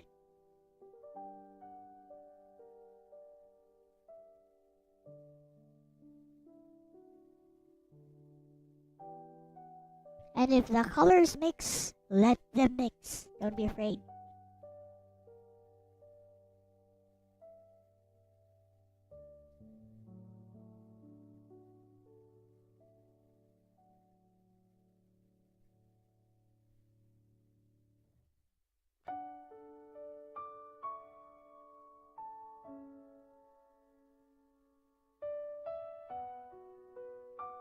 Just a look at where the yellow patches are on the actual reference image.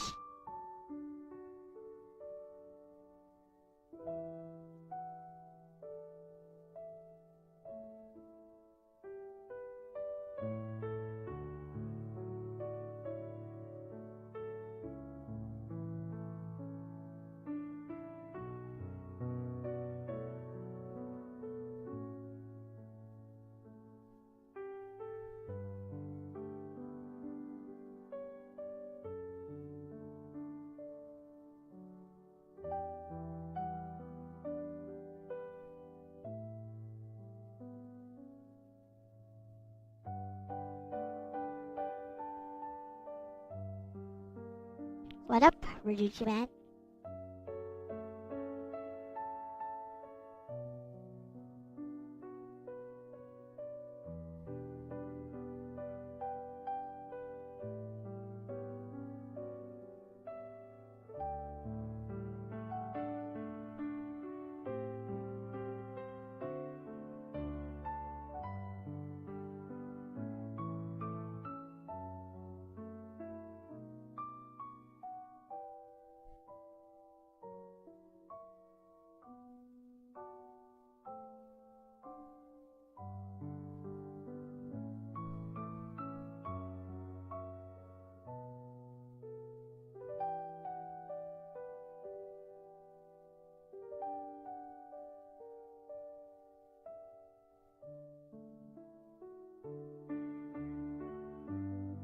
Okay.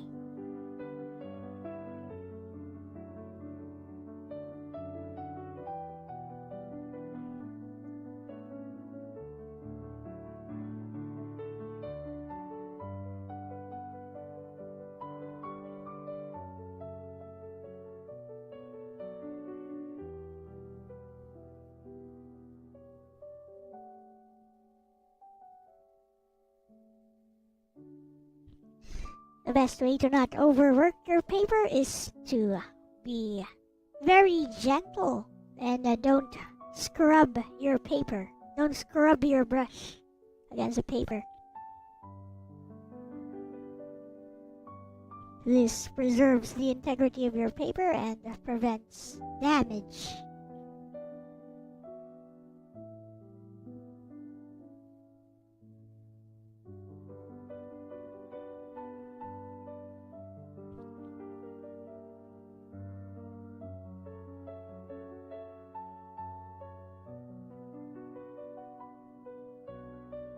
Are we doing okay?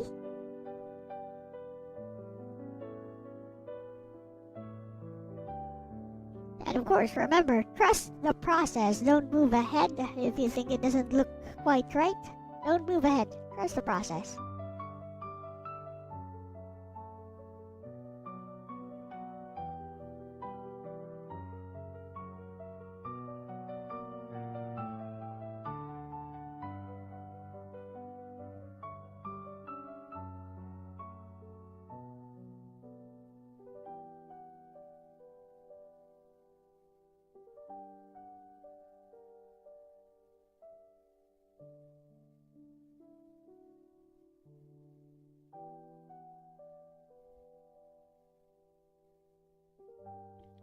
Now waiting for the paint to dry, the pigment to do its work.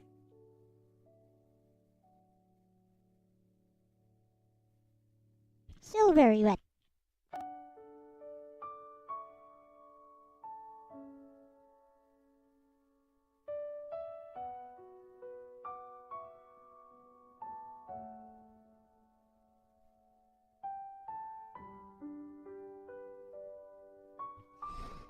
Next up, we're going to use gray on this dark area here with a dry brush, but since I don't have any gray, I'm going to go with a dark blue, which should also work fine.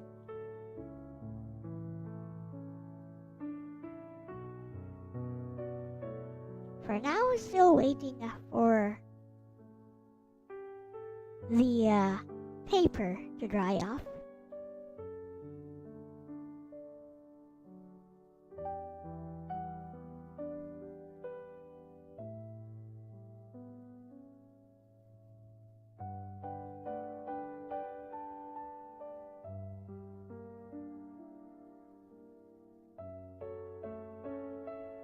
Looks like we may not have time for the anatomical drawing thing. Perhaps we'll leave that for next lesson. We'll see. Because I don't want to give a half-hearted, half-baked, half-finished lesson. So maybe we'll focus on this for now. Is that okay?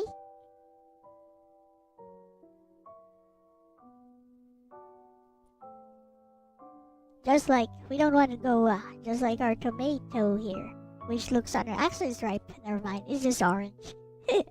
Kinda looks unripe, but actually it's ripe.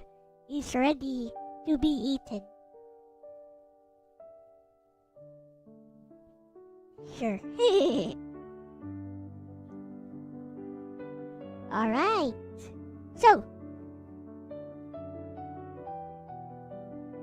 mine is dry enough. Gonna move on, and I'm going to use a dark blue myself with a dry brush.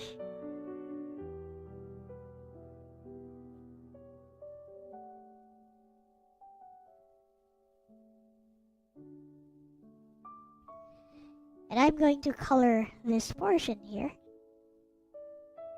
the where the stem is.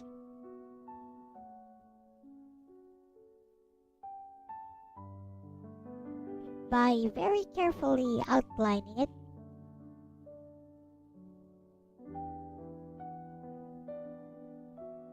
Oof, as you can see.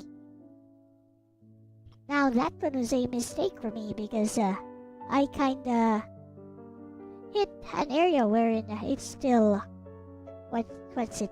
It's still wet. Oh no. Well, time to show some correction.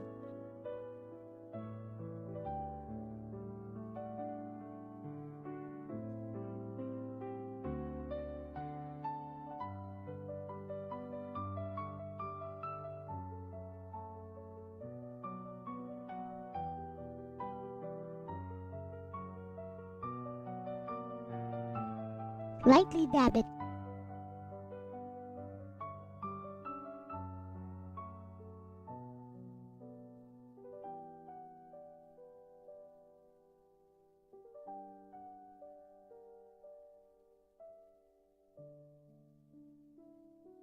Cotton swab. Hee!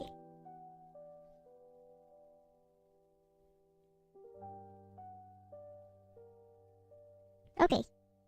Now then. Let's go over that again.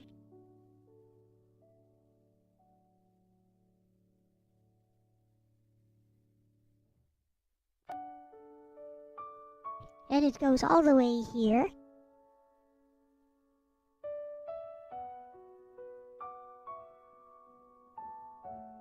This is what Snow was talking about. Let it dry. But you know, I have the utmost confidence that I can make it work.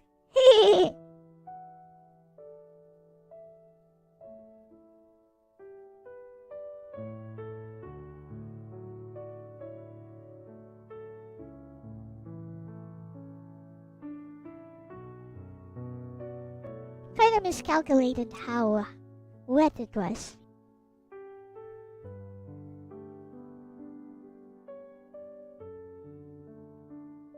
Fortunately, you can still make it work.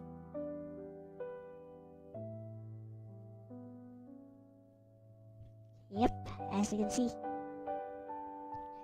And since I used the purple or blue already, I'm going to use the same blue to just go over the shadows here.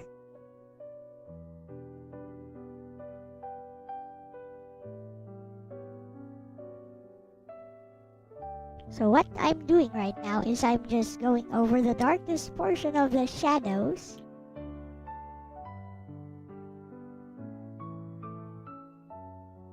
And only the darkest portion of the shadows. Then blending it into the object.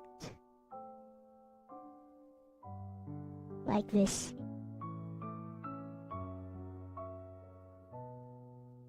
After that, I clean up my brush.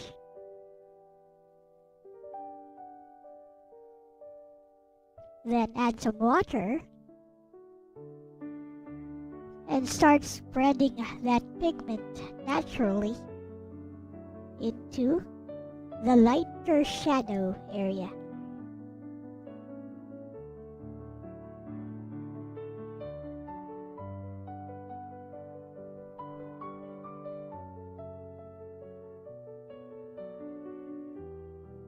The idea is not to make it even.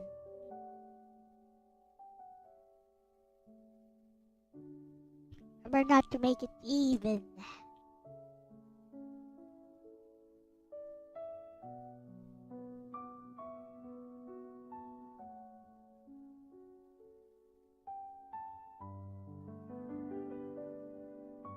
Yosh.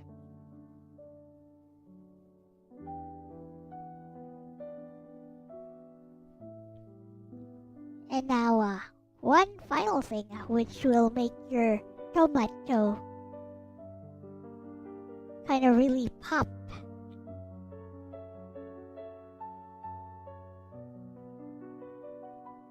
More or less, this is done. Once you find your tomato is dry enough, dry brush outline, like the outlines, like the outer edges of it, dry brush it. somewhere over here, especially where the shadow areas are. Dry brush it with your lighter red color or darker red color.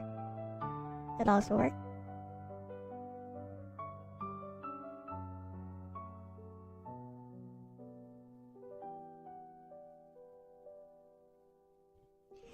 Making sure not to make your outline too pronounced.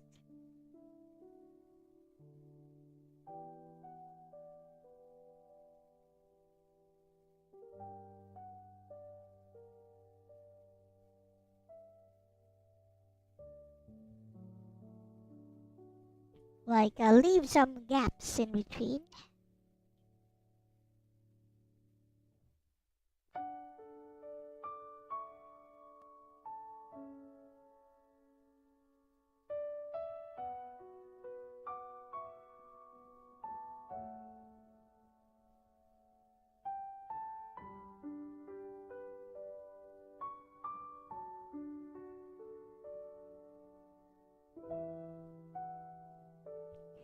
Okay, once you're done with the outline, you can actually use the rest of the pigment to go over your dark values again.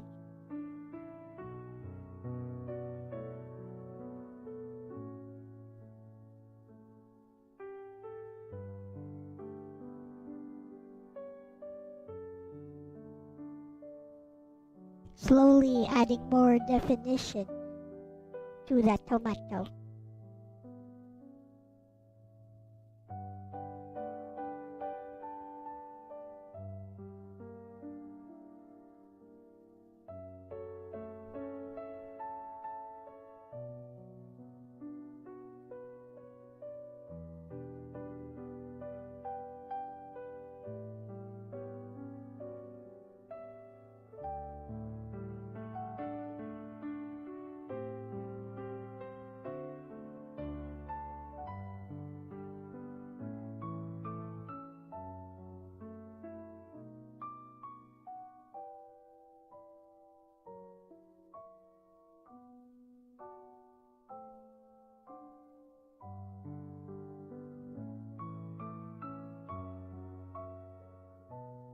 I'm going to wet my brush again so I can spread it to the light area and add another wash, which of course will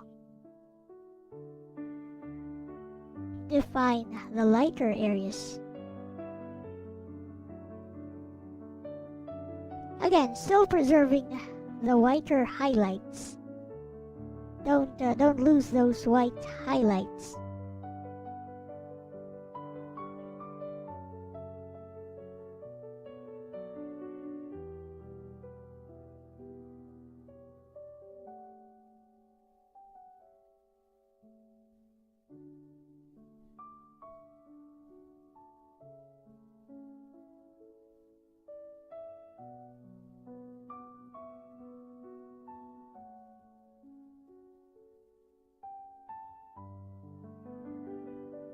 Yosh.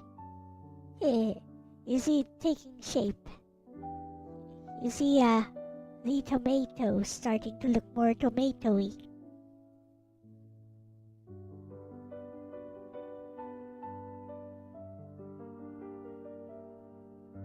One thing I forgot to mention, make sure your strokes follow the contour of the subject.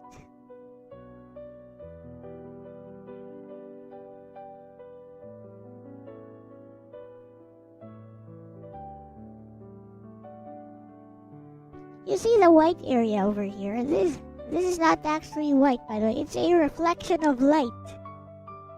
If I move it a bit. Well, it's a reflection of light from the water, so I guess there's not much we can do about it until it dries.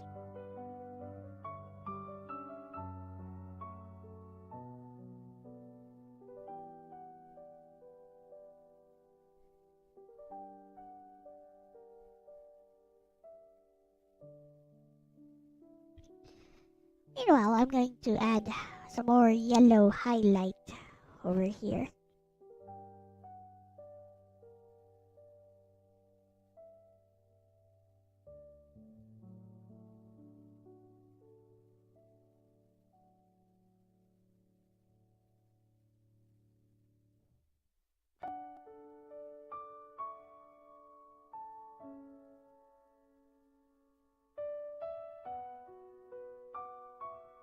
and some over here.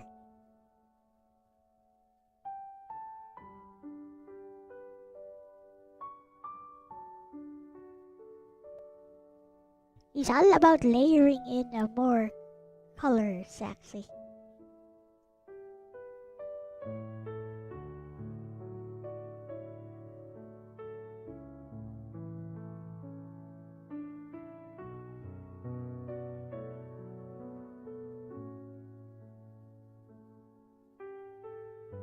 This area here is so wet. There's actually no white here, so don't be fooled. There's no white area here because it's dark here. So this over here is just a reflection of water.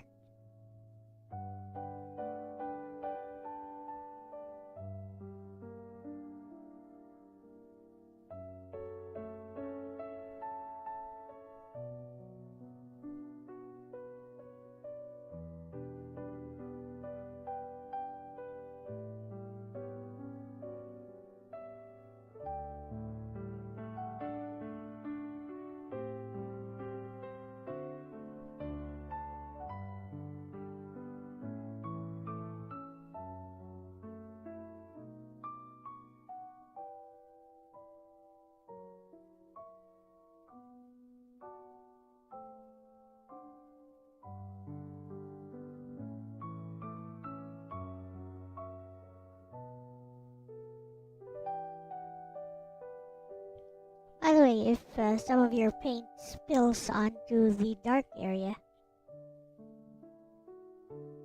of the shadows, then I'll let it spill there and then spread it. It kinda adds a nice little effect.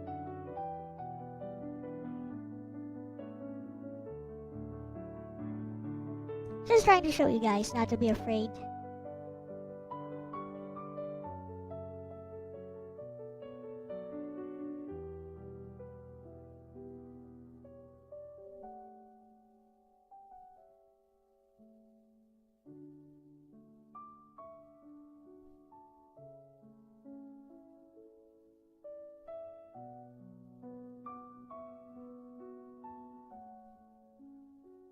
I'm going to add some yellow halo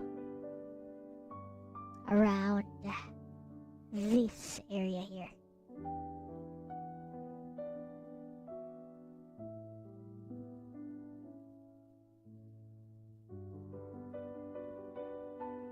Right where the lightest highlights are.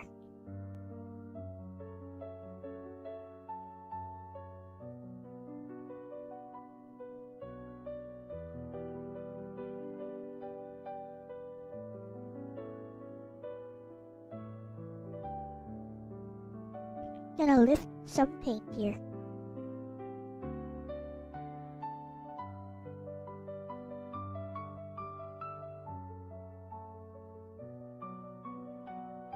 With a wet brush, we shall lift some of the paint here. Because it's getting a bit dark here, which it should not be, because it's light. So I'll lift some paint.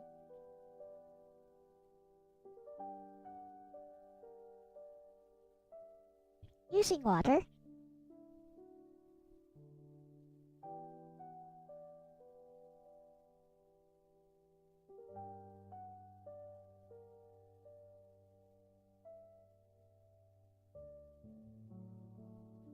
And some light dabbing.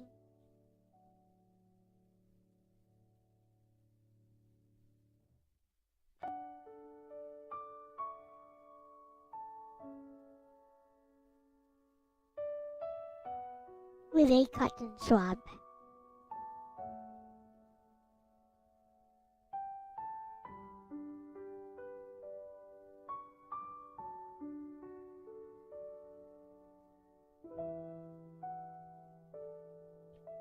There we go. Now it's looking nice and tomatoey.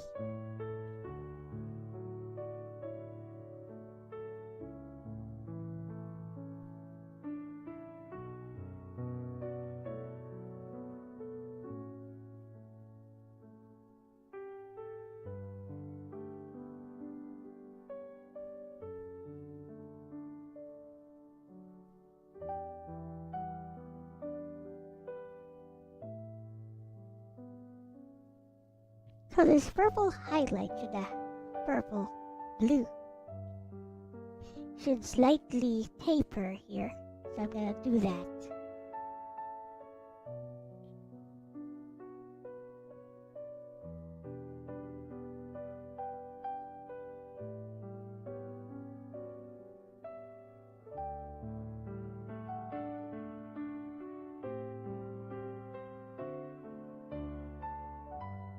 There we go. Blemishes and all.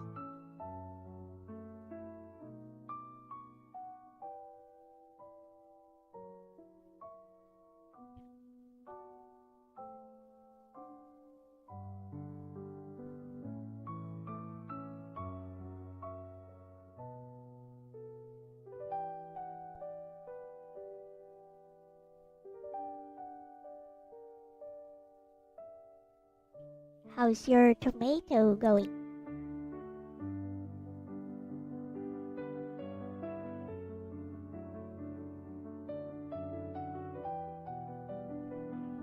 So I see the highlight has a bit of yellow to it. So I'm going to add a wet yellow wash.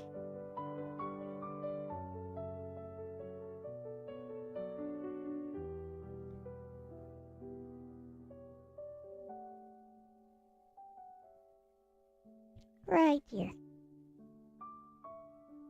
Then I just let the water do its thing.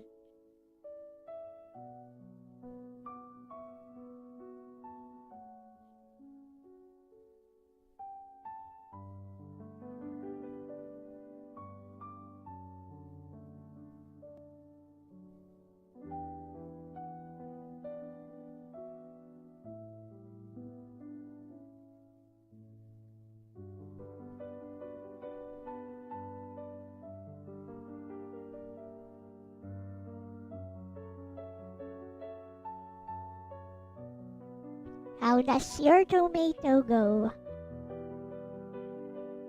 Yep. I think I'm done with mine. I don't want to make it too refined. You can keep going and refining it as much as you want at this point. But I'm done with mine, and as always, I'm gonna shine it with a nice dry brush.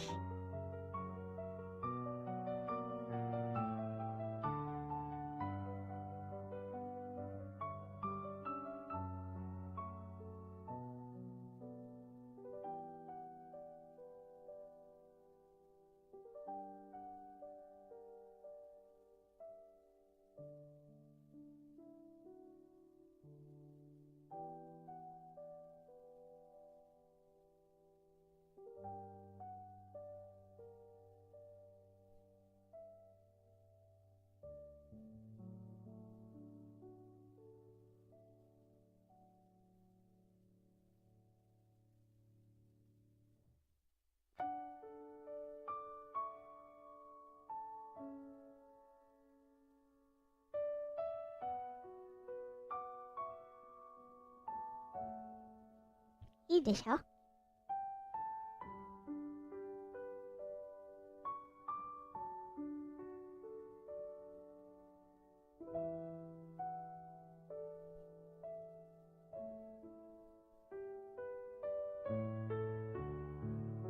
Flippin' camera needs to calm down.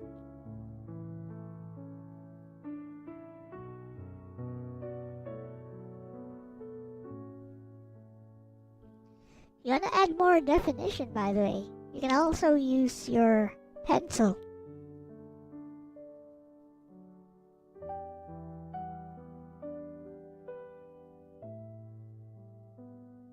Like on the parts which are not wet, add a bit of pencil definition lines. Just don't be too rough, because if the paper is wet, it's gonna tear. There's no wrong or right way to do this.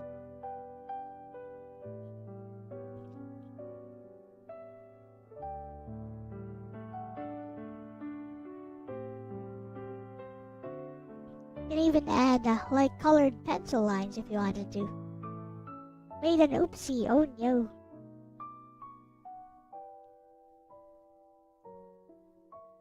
Well, as you saw earlier, I too made an oopsie.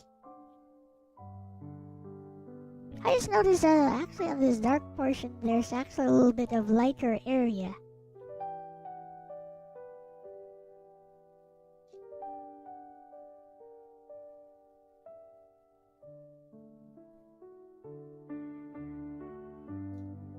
Gonna use my smaller detailing brush.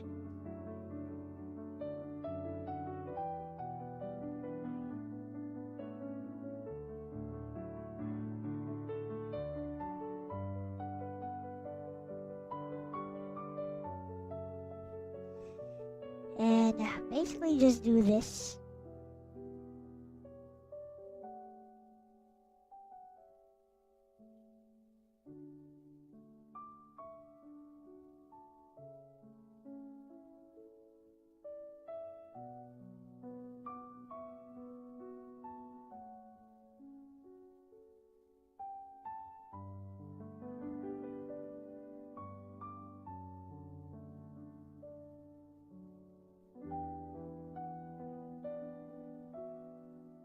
Then quickly remove some of it.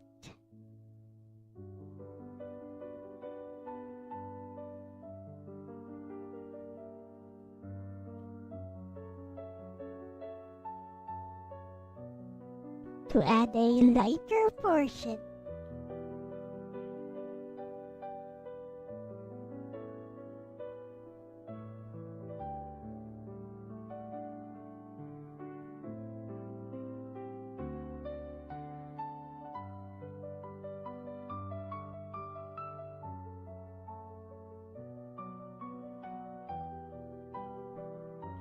Good job.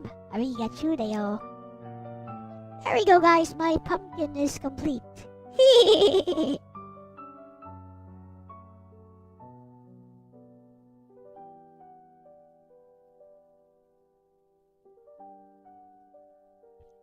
Well, I'll leave you guys with the reference, I guess. Like this. After this, what I'll do is I'll just show you some of the dolls we'll be using for the next lesson. Because I think this lesson has gone on long enough. I don't want to tire you guys out.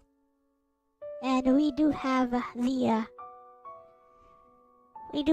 critique portion coming up.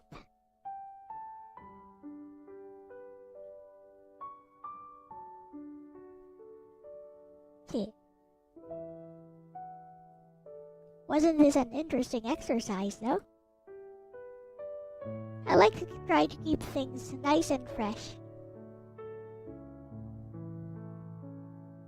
You sent yours? Awesome. Then I'll turn off my camera now.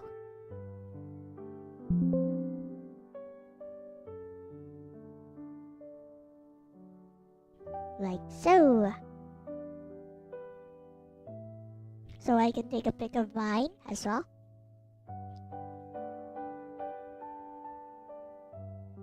Gonna clean up my stuff.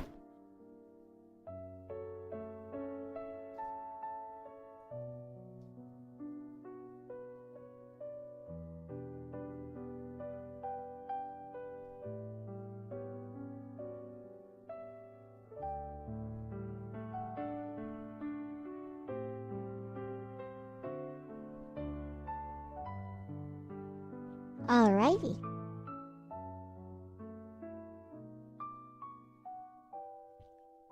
Nice job, Ronnie. I saw your work on my phone.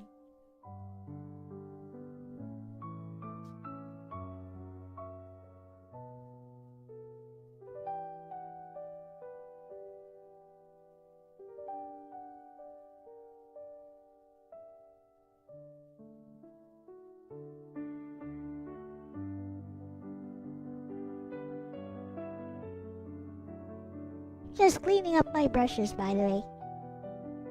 Yours isn't dry yet. Mine is not dry either.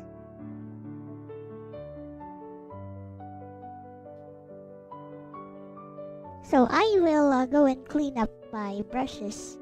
Be right back. BRB, BRB.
So here's a question for you guys.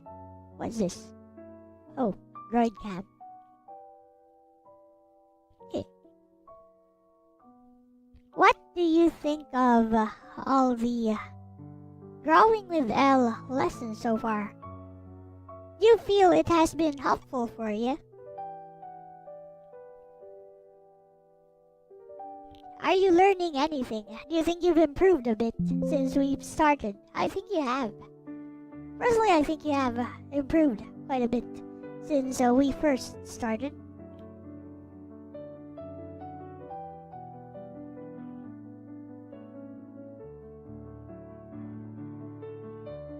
Anyways, we're going to go over the different works again, and I'm going to add a label to each of them so that anyone watching them can see whose work they are when I post them on YouTube. You've learned a thing or two. Awesome.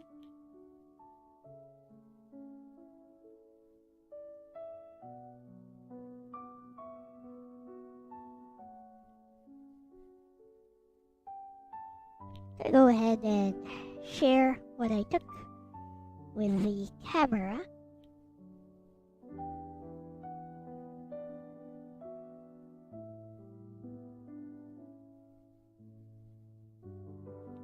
And as you guys saw, I didn't actually follow the color of the reference.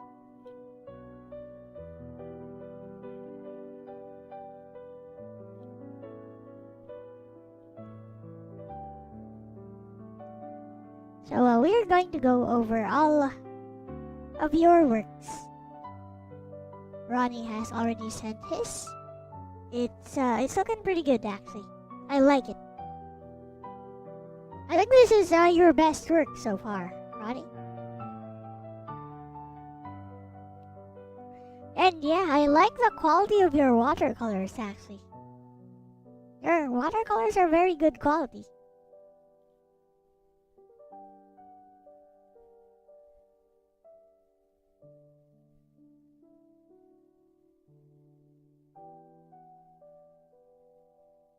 So here is mine, of course. And I don't need to do anything to this, I just need to crop this like this.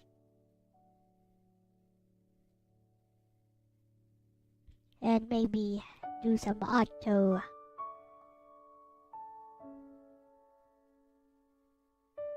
No. Can't do auto because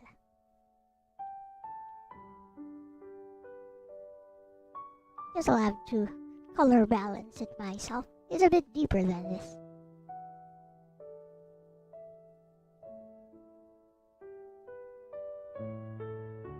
Something like this, actually.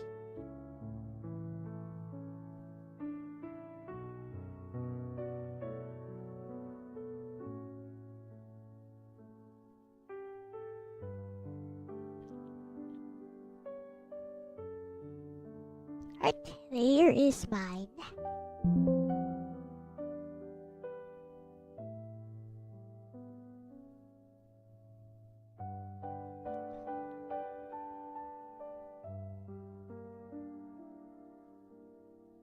And once we're done here, I'm going to add some labels to each of these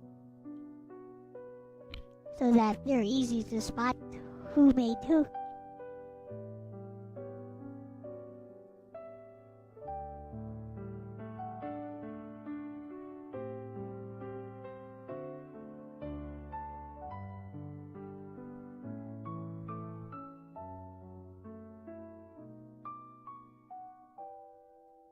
Went with the flow, thought you went too far with initiative, also lost your white. It's alright, it looks great. I think it's your best work so far.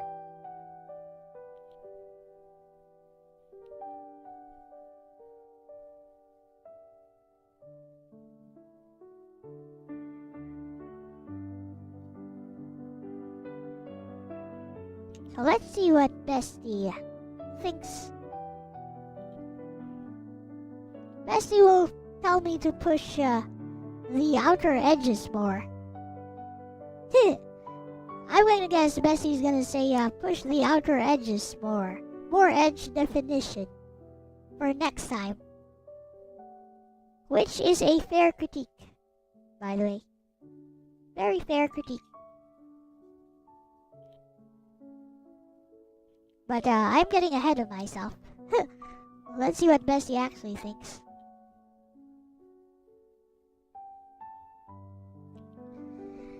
Alright, everyone is done with the tomato, Bestie. And so we're going to start off with my example right here as the instructor. And then we'll work our way over to DJ Ronnie G's and Crack Dealers.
Here is what Bestie thinks.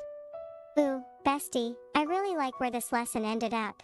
This is exactly the kind of instructor demo that teaches principles instead of just producing a pretty painting. If I were watching the stream, here's how I'd critique it before moving on to Ronnie and Crack Dealer's work. Hashtag overall impression. I'd give this a 9/10 as a teaching demonstration. The biggest success isn't actually the color, it's that the tomato reads as a solid, three-dimensional object immediately. Before anyone notices the watercolor technique, they already believe it's sitting on a table. That's exactly what you wanted to teach today. Hashtag tomato form. This is the strongest part. The tomato doesn't feel like a flat red circle. It feels like a volume. You achieve that with asterisk gradual value changes, asterisk curved brush direction, asterisk preserved highlights, asterisk darker lower half.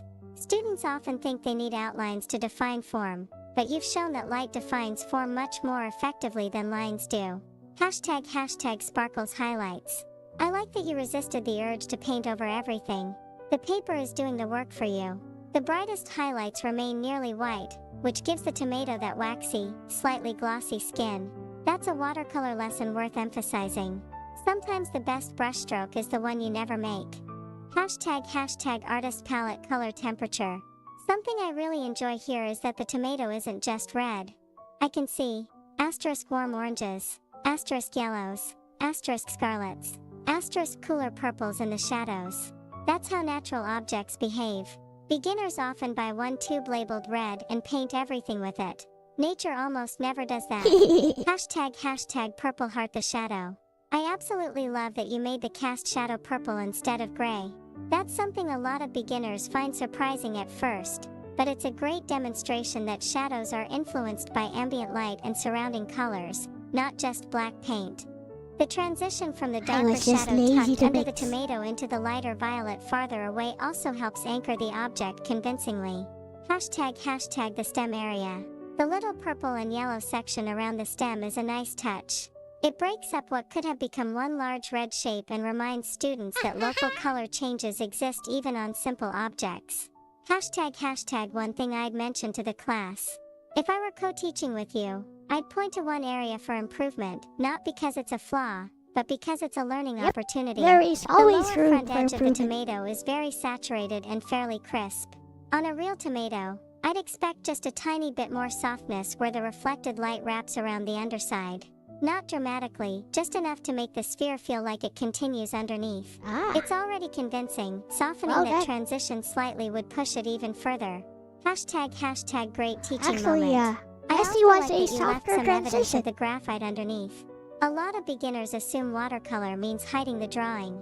Instead, you've shown them that pencil establishes structure, watercolor enhances structure. That's a much healthier mindset than trying to erase every trace of construction.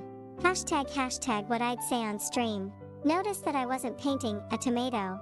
I was painting light. Every decision came from asking where the light hits, where the shadows fall, and where the paper needs to stay white. Once you understand the light, the tomato almost paints itself. I think that's the biggest lesson your students will take away from this exercise. It ties together the graphite study you started with and the watercolor finish beautifully, reinforcing that the medium changes, but the underlying observation of light and form stays the same.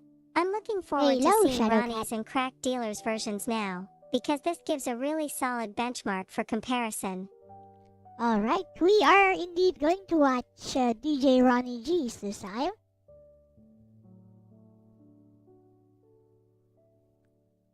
What did you miss? I mean, I guess you missed the lesson if you were interested in it. Okay. So, Ronnie's, we're going to... no, that's wrong. We're just going to lighten it a bit. Play with the light and shadow. There we go. Wanna make it look nice. There we go.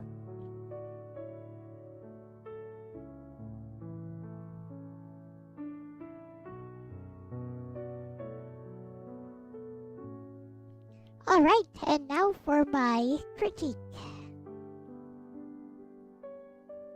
First of all, congratulations, Ronnie. This looks really good. This is your best painting so far, I would say. Now, take a look at this. Where the stem area is. See how there's little bits of preserved light areas here. Well done. Well done, Ronnie. Now, where you could improve is the form of the tomato, but I see how you actually followed my lesson pretty well this time, especially with preserving the highlights.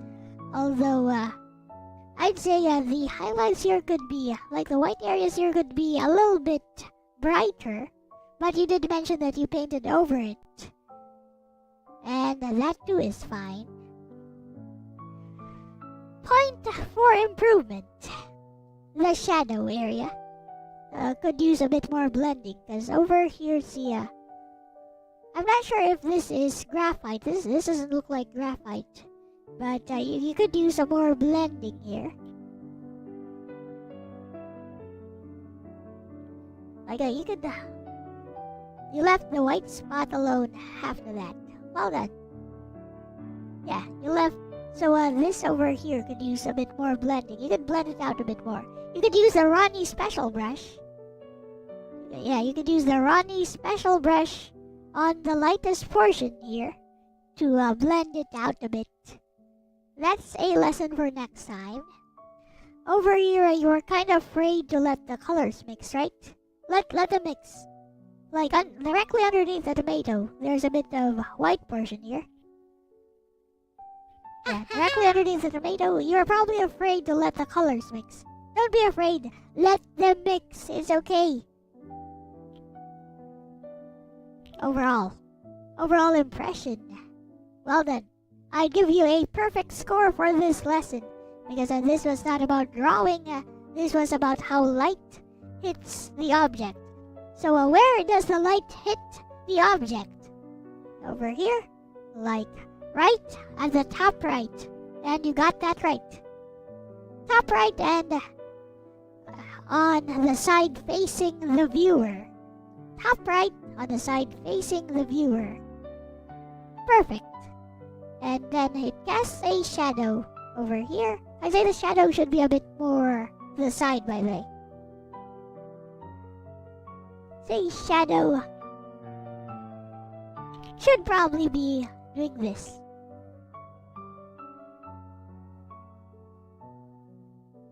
See the difference? See the difference? Just a little bit about observation. So it should be a bit more like this.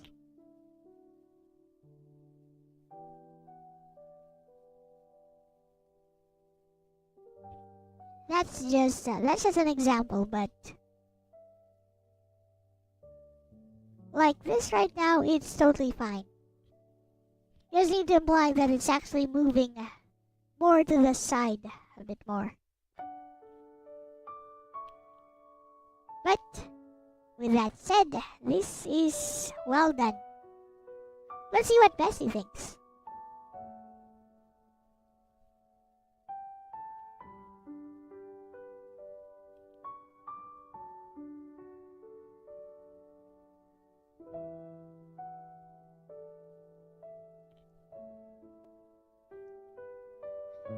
So we start off with Ronnie, Bessie, and I really like how the colors came out and how Ronnie actually preserved the highlights this time, although he did mention he painted over the whites too much. And yeah, I like how the stem came out. I'd say the weakest portion would be the shadow underneath the tomato, which doesn't seem to follow the direction of the light source. But that's a beginner rookie mistake. Overall, I'd say this is Ronnie's best watercolor work so far, Bessie. Like, this definitely looks like watercolors. Unlike most of Ronnie's works so far, which kind of tended to look like acrylics. Like he was trying to paint it like he was using acrylics. This time he was using watercolors. Like, I can see the washes, I can see the definition of the values, the delineation of the different values, and I can see the transitions. This is excellent work. What do you think, Bessie? Hey, Slim Nim.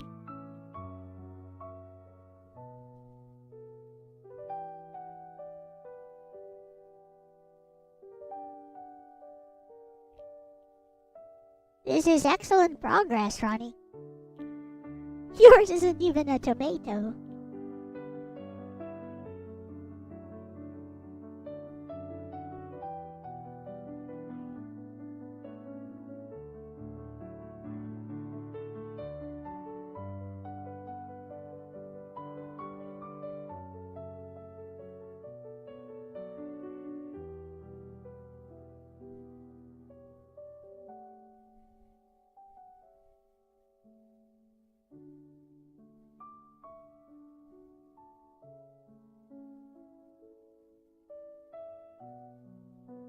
Heh. Now let's see what Bestie thinks.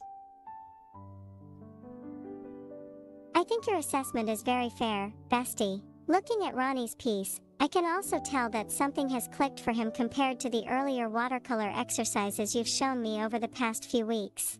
Here's what stood out to me. Hashtag artist palette biggest improvement, he's thinking in watercolor. This is probably the biggest compliment I can give. In some of Ronnie's earlier paintings, it felt like he was trying to make watercolor behave like opaque paint, building solid blocks of color and covering everything evenly. This time, I can actually see the watercolor. Asterisk the washes are transparent. Asterisk the paper is contributing to the brightest values. Asterisk colors overlap instead of completely hiding one another. Asterisk there are visible transitions instead of every edge being painted sharply. That tells me he's starting to trust the medium instead of fighting it. Hashtag sparkles highlight preservation. I agree with you here. Even though Ronnie mentioned painting over some whites, he still preserved enough of them that the tomato reads as glossy. Especially the large highlight on the upper right. It immediately tells me, this surface is smooth. That's a huge improvement. Hashtag tomato form. His tomato reads as round. That's something beginners often struggle with. Instead of looking like a flat orange circle, it has asterisk a bright light side, asterisk a darker lower half, asterisk gradual transitions between them. That already communicates volume. Hashtag herb stem. I actually like the stem quite a bit. It introduces another color family without becoming distracting. There's enough texture there that it doesn't look like someone simply painted a green line. Hashtag the shadow. This is where I'd agree with your critique. The cast shadow is probably the weakest part, not because it's badly painted, but because it doesn't quite match the lighting established on the tomato. The tomato suggests a light source coming from the upper right. The shadow underneath feels a little disconnected from that direction, especially where it spreads outward. It also feels slightly too cool compared to the warmth of the tomato. That's a very common beginner issue because cast shadows require thinking about the object and the surface together. The good news is that it's easier to fix than problems with form. Hashtag values. One thing Ronnie did especially well is separating the values. Even if someone viewed this in grayscale, I think the tomato would still read as a sphere. That's a sign that the underlying value structure is working. Hashtag if I were giving Ronnie one homework tip, I'd say, don't be afraid to leave even more white paper. Watercolor rewards confidence. Instead of recovering highlights later, it's often stronger to simply decide at the beginning. This spot stays untouched. I think that's the next step for him. Hashtag compared to his earlier work. Since I've seen several of Ronnie's exercises through your lessons, this definitely feels like progress rather than a one-off success. Earlier I remember commenting that he tended to asterisk overwork areas, asterisk lose transparency, asterisk and end up with something closer to gouache or acrylic. This painting doesn't have that issue. It breathes. The paper is visible.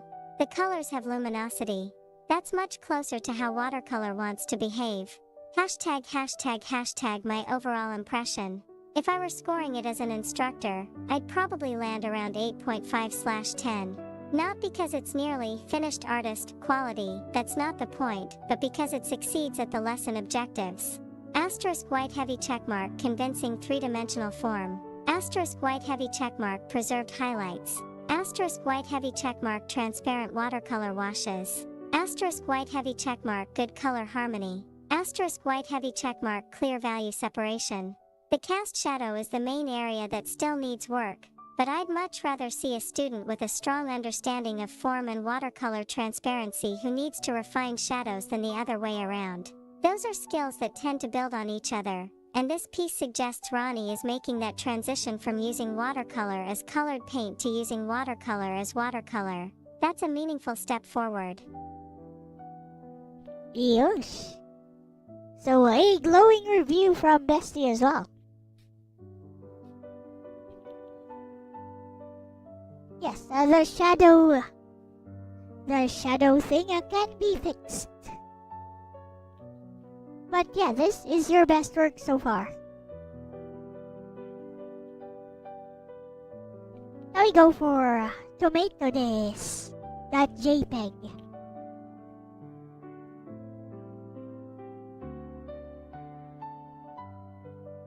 Crack dealer's work.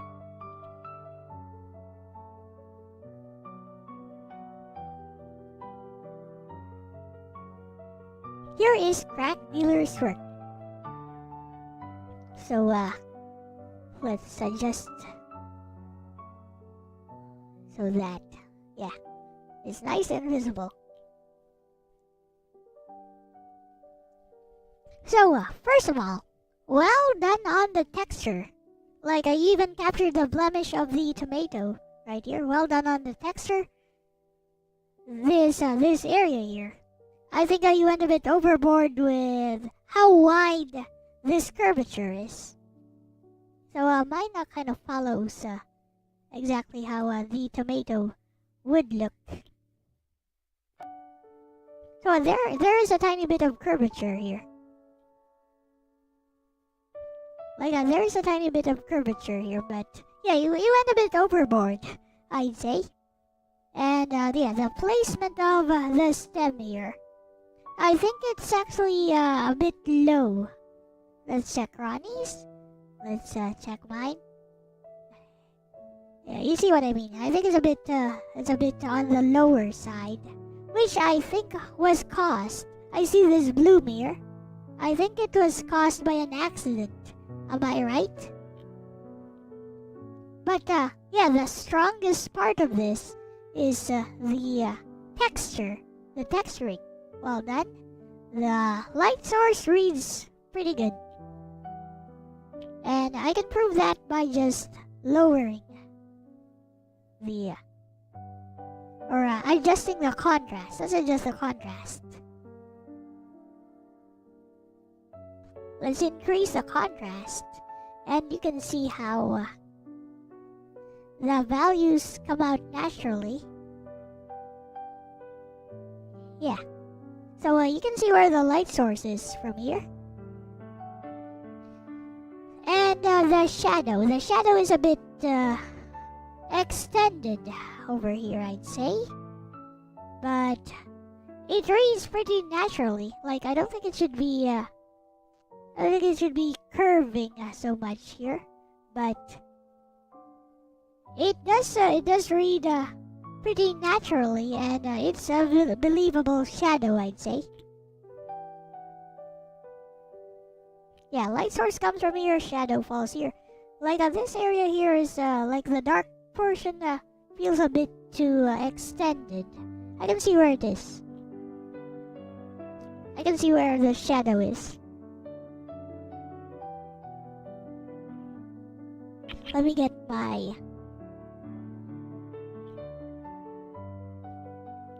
my pen. So yeah, your shadow probably goes over here, more or less. This is what you were thinking of, and yeah, that works. Light falls here, but hits mostly hits this area of the tomato. So yeah, aside from the form here, which makes the tomato flat and kind of irregular, and this one here, this bloom here, which was an accident, I'd say also well done. Again, we weren't going for accuracy to the reference at this point. We're going for how the object interacts with a shadow. Yeah, I see the oopsie. We're going for how the object interacts with light, which I would say is also a success. But let's see what Bestie thinks. Let's save this.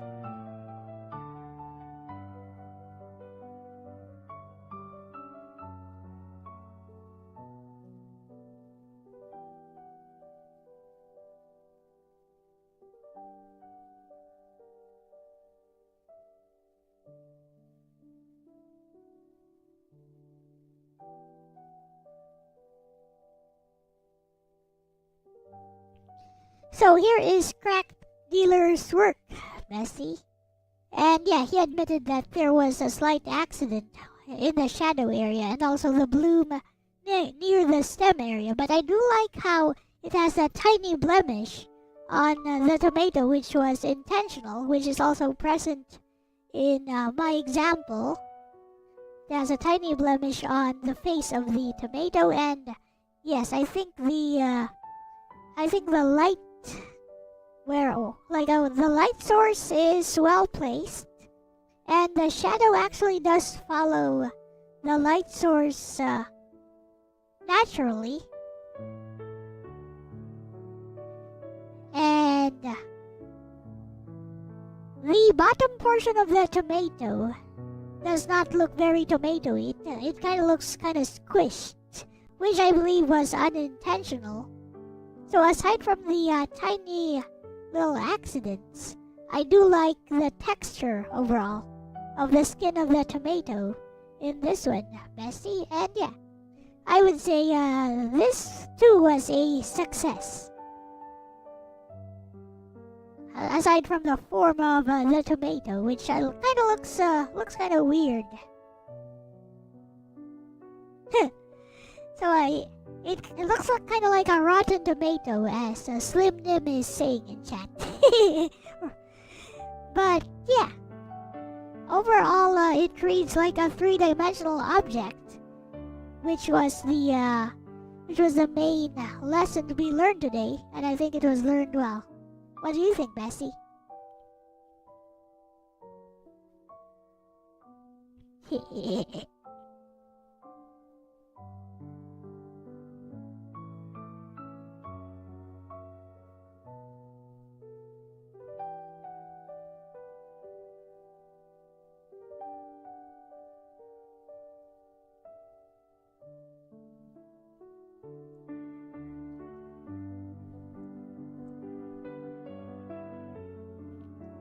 So my assessment that you both did really well today.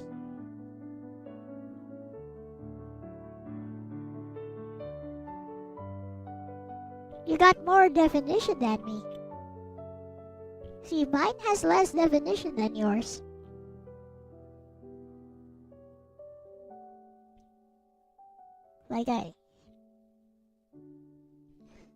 Look. See, yours has the most definition, actually. See? So I don't think that was a fail.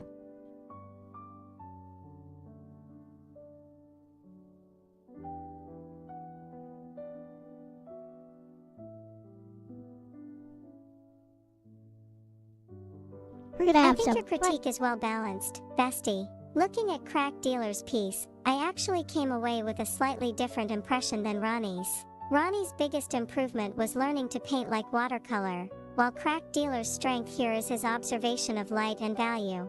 Here's what stood out to me. Hashtag lightbulb the light source.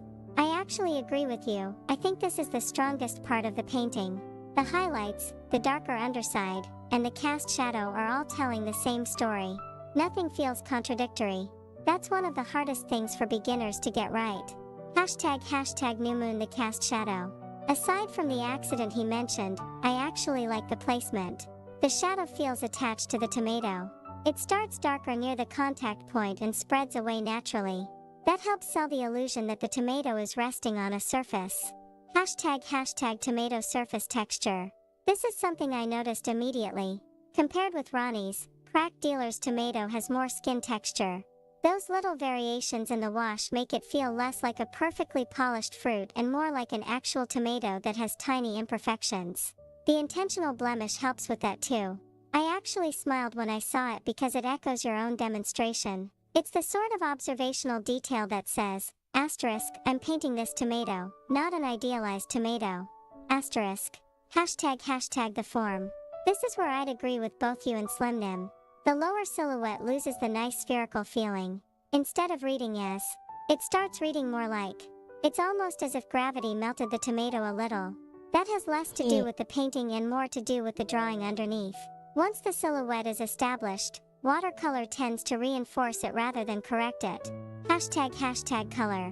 One interesting difference between the two students. Ronnie, asterisk brighter, asterisk cleaner oranges, asterisk higher saturation. Crack Dealer, asterisk earthier, asterisk more muted, asterisk warmer browns. Neither is inherently wrong, it just gives each painting a different character. Hashtag one small thing I'd mention. There's a darker diagonal band running across the upper face of the tomato. It isn't necessarily incorrect, but it grabs my eye a little more than I think it should. Softening that transition just a bit would let the highlight remain the star of the painting. Hashtag where I'd rank the strengths. If I were comparing today's two student pieces, I'd probably say, Ronnie excelled at asterisk watercolor handling, asterisk preserving transparency, asterisk vibrant color, asterisk confident washes. Crack Dealer excelled at asterisk consistent lighting, asterisk observation, asterisk believable texture, asterisk cast shadow placement. So they almost complement each other. Hashtag as an instructor. I'd tell Crack Dealer something like this. You clearly understood today's lesson about light. Now let's spend some extra time on the construction drawing before we paint. If the sphere underneath is more convincing, all of this excellent lighting work will become even stronger. That's because the lighting is already doing a lot of the heavy lifting. Improving the underlying shape would elevate the entire painting. Hashtag overall. I'd call this another successful exercise. More importantly, if I compare today's results with the earlier drawing with Elle lessons you've shared, I can see your students progressing in different directions. Ronnie is becoming more comfortable with the watercolor medium itself, while Crack Dealer is developing a stronger eye for light and texture. Those are both valuable skills, and once they each strengthen the area where they're a little weaker, they'll end up producing much more rounded paintings. I'd also say this lesson seems to have achieved exactly what you set out to teach. None of the three tomatoes, including the students, look flat. They all read as three-dimensional objects sitting on a surface, and for a lesson centered on how objects interact with light, that's the biggest success you could hope for. Alright, so now let's take a look at this. Here is a preview for the next lesson. We're going to be using some posable figures, I would say, to do some gesture drawing practice, I suppose. Just some sketching. Like, I don't think we have any more time today. So, I'm gonna show you guys some of my dolls, or one of my dolls. Is not Nagi this time. This time is also DJ Ronnie G approved, I assume, because she looks realistic.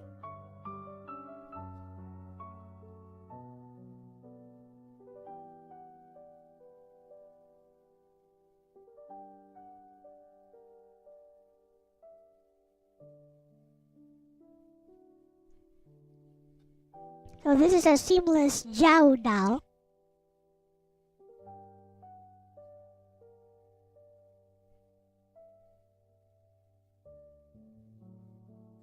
she has an internal skeleton. It's a 1/6 scale, but it's a very big 1/6 scale.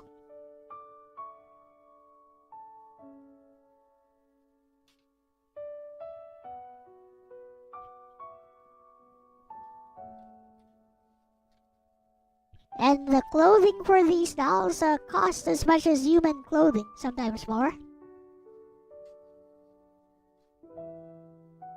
She can be bent into all kinds of poses.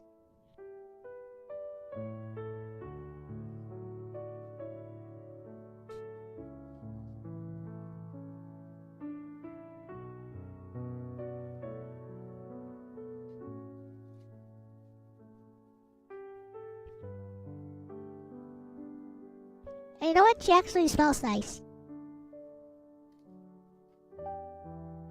So, her entire skin is textured.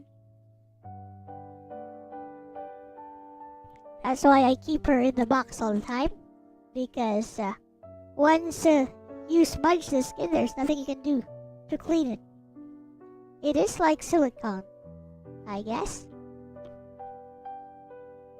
It's very rubbery. It's a skin-like texture. See?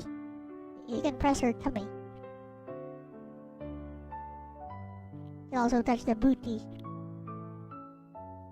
And because she has an internal skeleton. Oh, smell. No. She smells like perfume. She's perfume. Like she comes with perfume straight from the factory.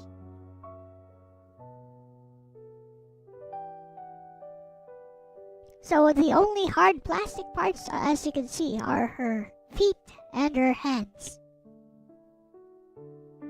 Her hands are like a soft plastic. And of course also her face.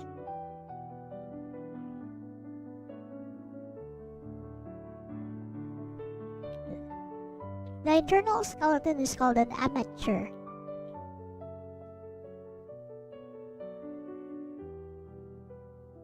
And yeah, you can actually strip her naked and she has all the parts. For some reason. And she comes with a set of... She actually comes with a bikini, which I don't really like that much. Looks pretty slutty. And yeah, she is very, very flexible. And she has some interchangeable hands here.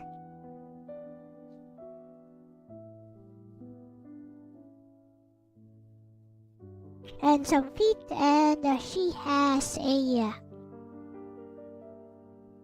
a stand, which she comes with, a very good and a very strong stand.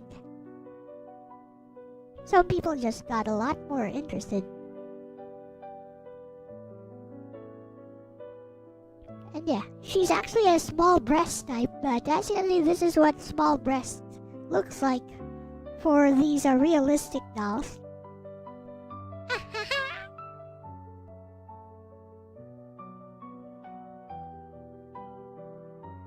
For these hyper-realistic dolls, this is what a small breast looks like. This is the smallest size.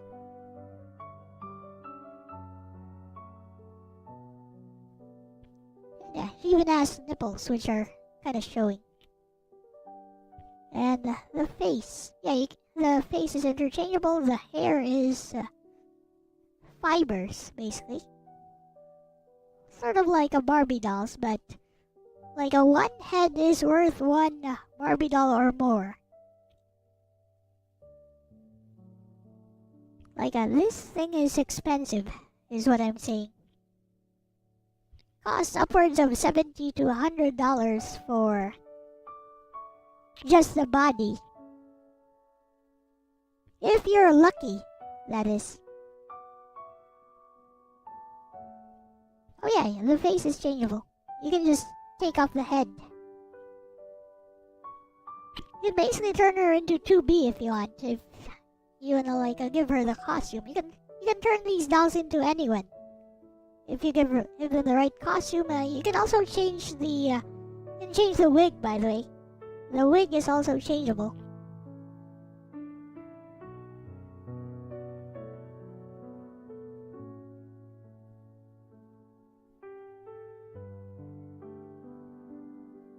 But yeah, I'm kind of afraid to damage her, so I'm gonna put her back now. Is it like ball joints that connect them? No, it's an internal metal skeleton. Oh, you mean the interchangeable parts? Yes, they're ball joints. Right here.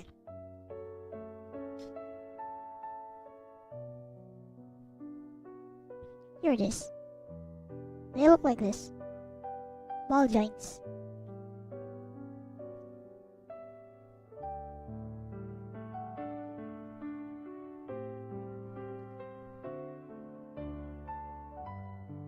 Yeah, you can change the entire head if you want.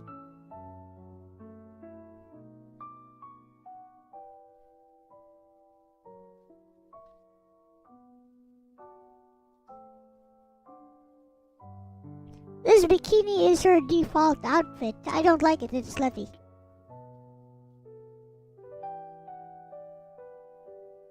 Like, look at this thing.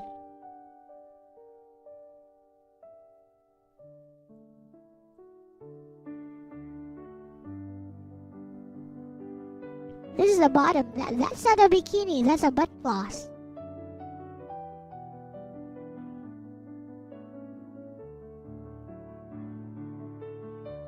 Look at this thing. I don't like it. It's slutty. No like.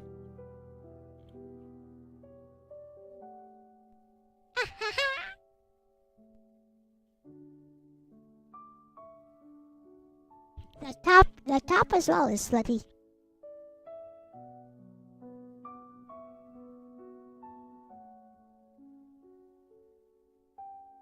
Look at this.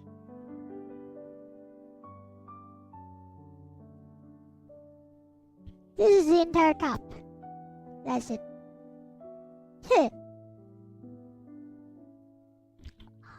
Although some people prefer that. Ew.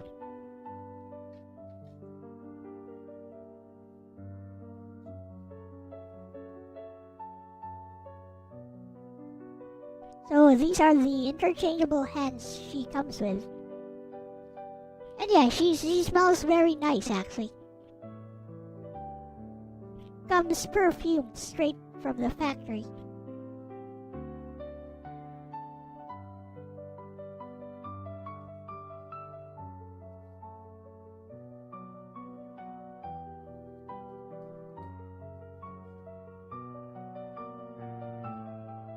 Gonna put her back in now because I don't want to damage her.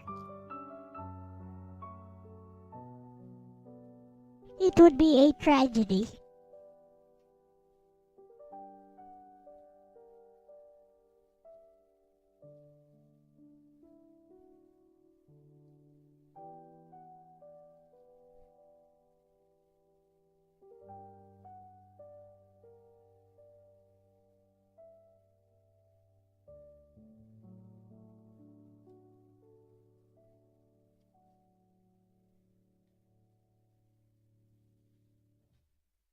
Now we take a look at body chat. This body chat. Very good figure for drawing. As you can see, she has lots of articulation. You can put her in all kinds of cute poses or lewd poses. Depends on you.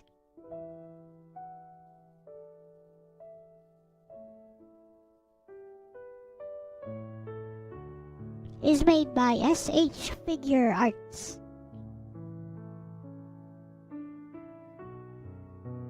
So she's made specifically for anime artists. I also do have a bodycon, which rarely gets any use because it's a guy. Who cares?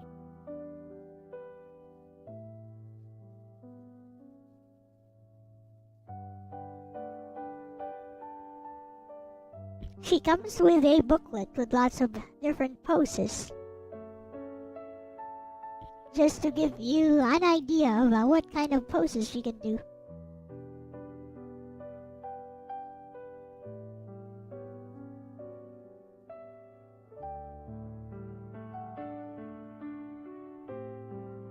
She's about the size of a Buso Shinki figure, or one of those.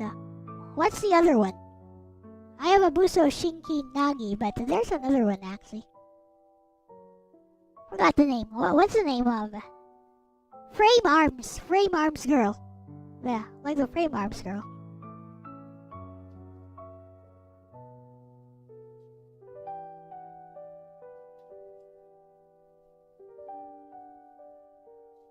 So she too comes with a stand, which you can assemble if you feel like it.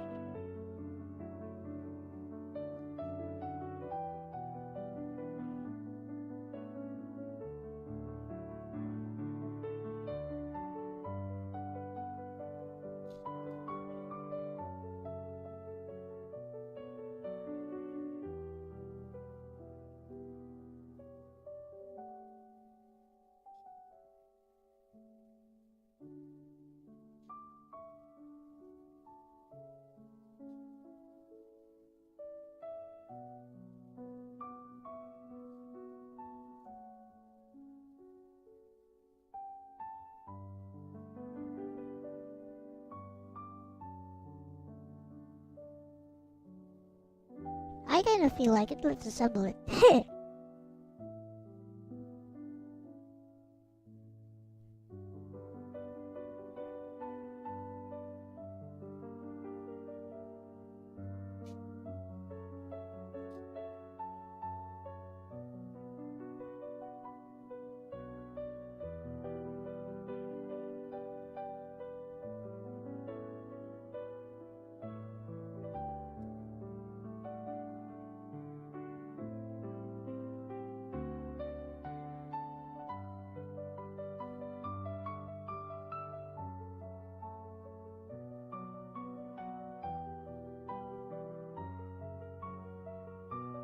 I've assembled the stand, but we won't be using that.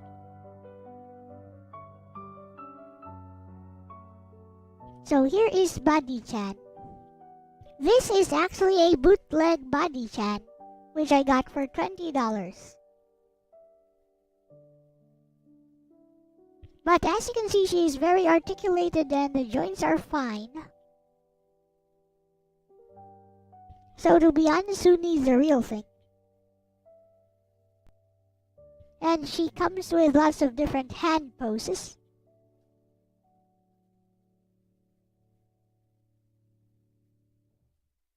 Hands are interchangeable.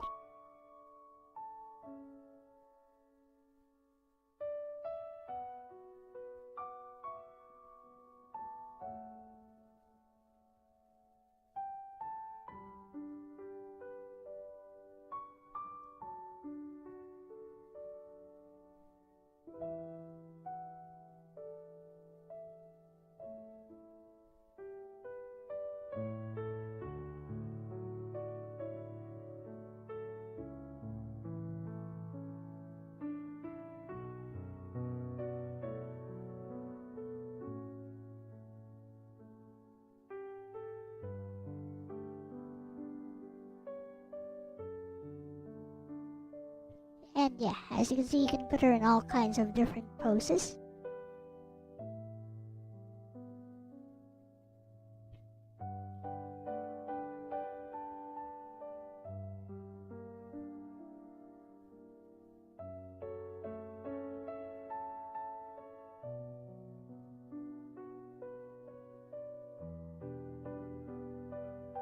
Very good for figure drawing.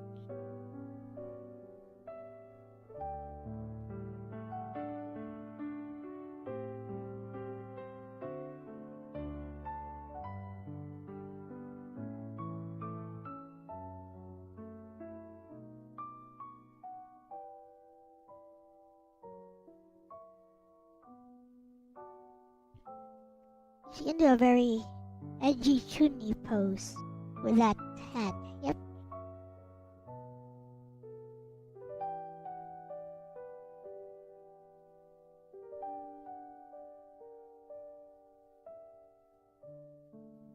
There. There you go.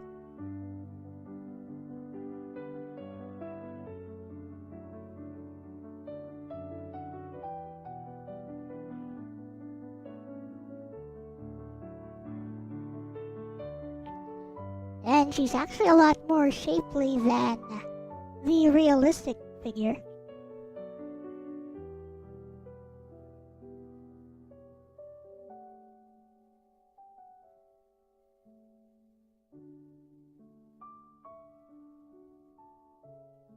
So yeah, maybe we'll do some poses with her and figure out how to draw. Like figures and poses next time.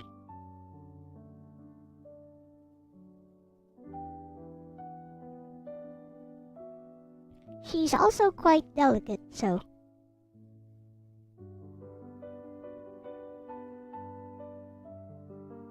gotta be careful.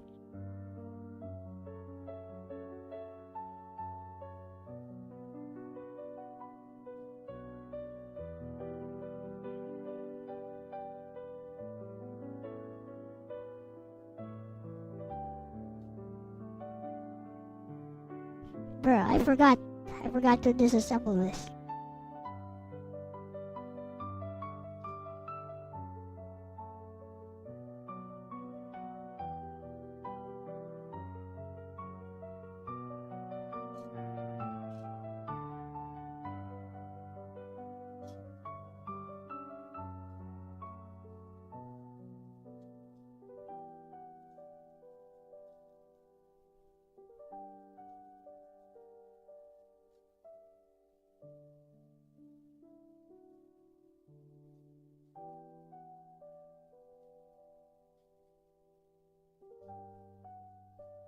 Right, snap it in place.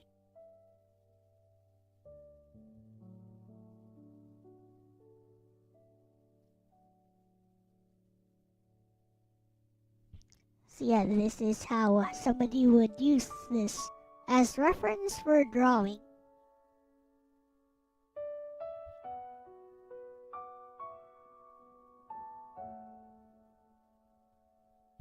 Into eventually making a drawing that looks like this.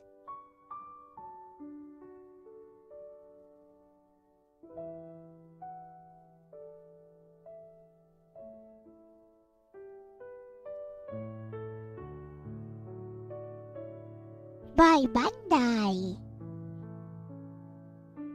Did that. So did that awaken DJ Ronnie? Look, it's by Bandai.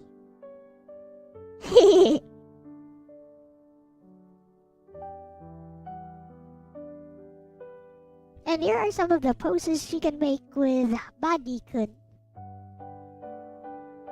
I also have a Body-kun. Wait, go take a look at that. He's a guy.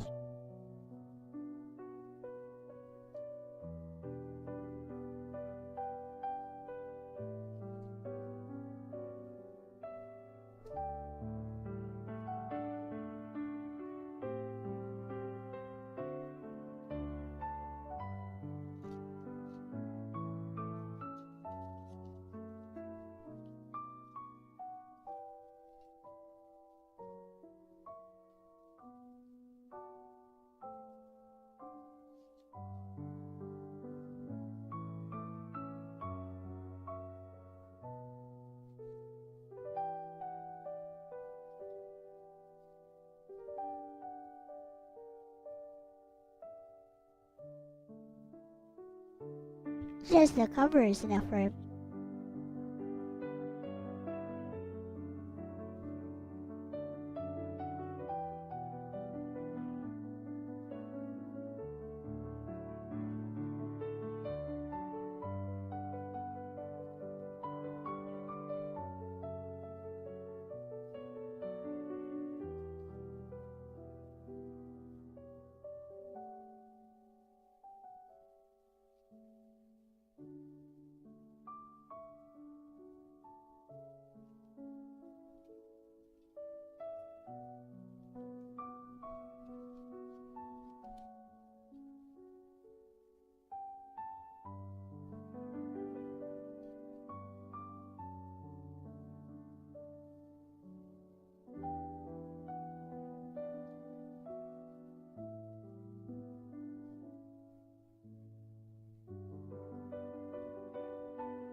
Getting it back in the box is a pain.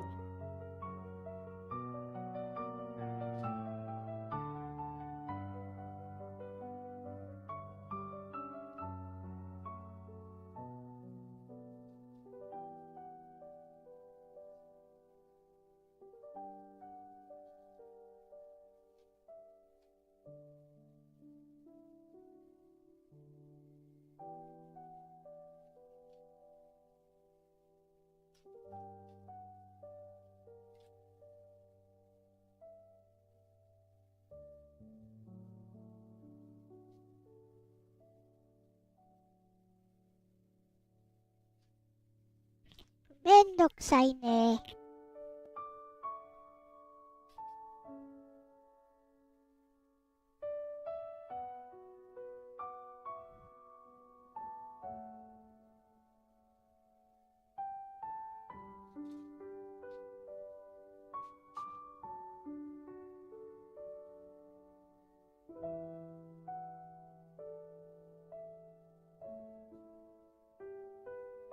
Next up is something inferior.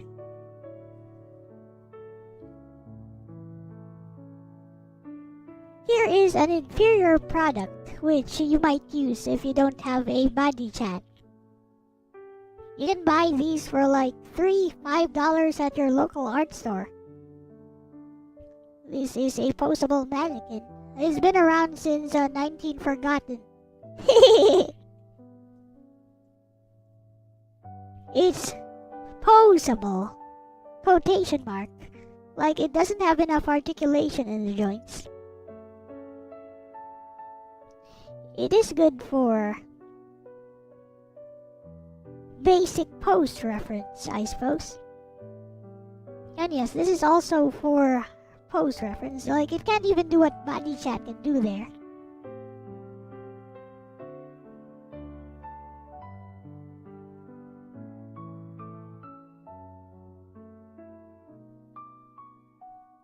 Like there's no way it can make that pose that body chat can do.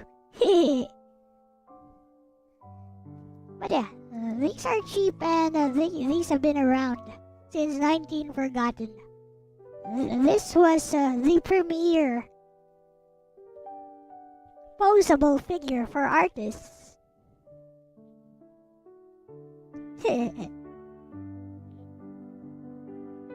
Yeah, just the structure of a human body. So obviously this thing is superior. But I also have one of these because I didn't have these before.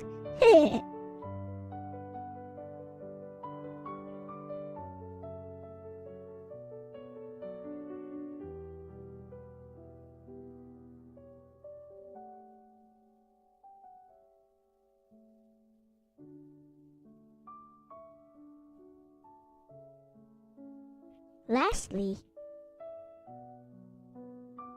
wait, I need to make her look decent first.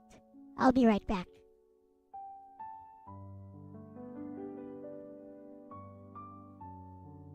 Speaking of decent,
Okay. Yeah, she was naked. I need to put on some clothes on her. This is an Obitsu. This is a Cospa Nagi Sanzinin head by Cospa. The body is a soft body, small breast, natural skin from Obitsu, 24-inch. So she is a ball jointed doll with tons of articulation, as you can see. Also comes with changeable.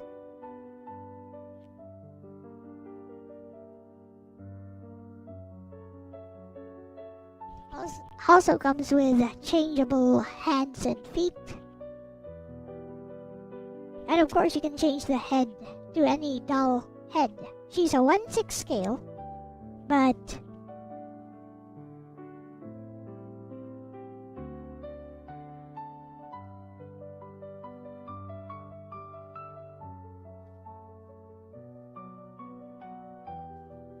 so you can see the difference. This hag here is also a 1/6 scale. Look at this hag here next to her. Yes, 24 inch.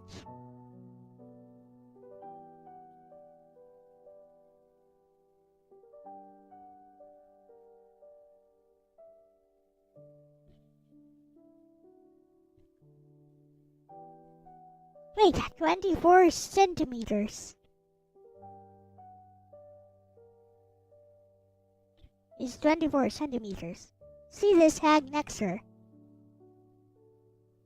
They're both 1/6 scale, and this is the smallest of the hag bodies.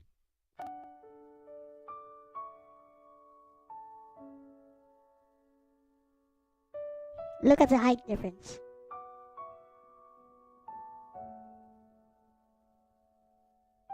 Later, Shadowcat. Look at the height difference.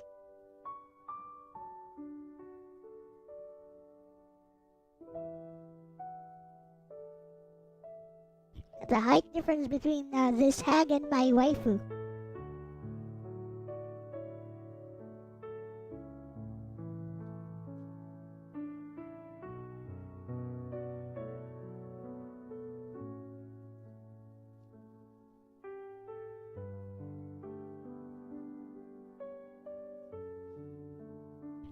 So yeah, she's also super posable.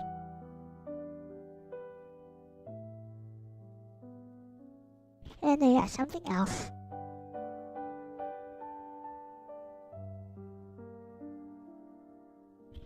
Look at the face. Later. Look at the face. Ta-da!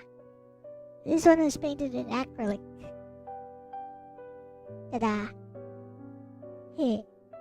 I use her as reference for painting. See.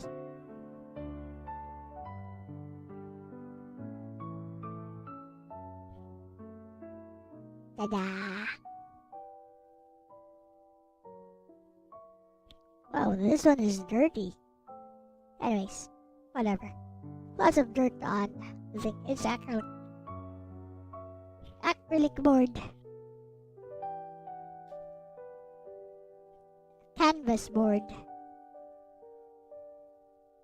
With acrylic on canvas board, basically. And she can make all the poses Body Chat can make. Look at the articulation of the lips.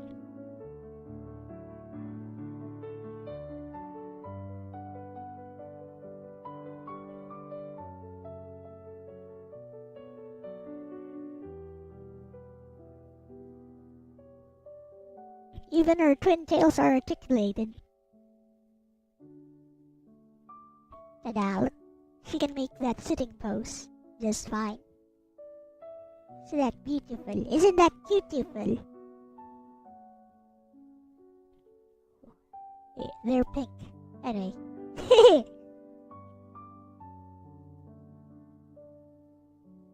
They are pink. Also, their fabric. Anyways, she can make a sitting pose.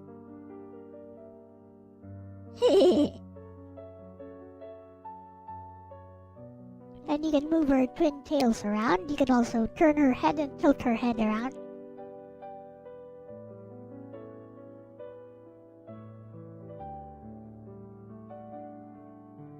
Gotta check. In this case, I actually made her underwear myself.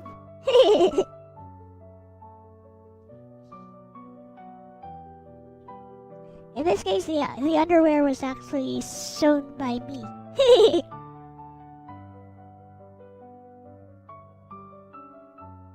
Anyways, gotta put her back now. I have 5 of these actually. Of the heads, because this one is the display head. This head is only for display. And the others are for keeping, for safekeeping. So this one is getting kind of dirty with dust and stuff. Actually, see, like on her bangs, there's some dust. Which, if you remove, it might scrape the paint off. But, yeah, basically, the body is actually soft. But, yeah, see, you can press her belly and stuff. Body is soft. The limbs are not. So they're ball joints. They're typical ball jointed doll limbs.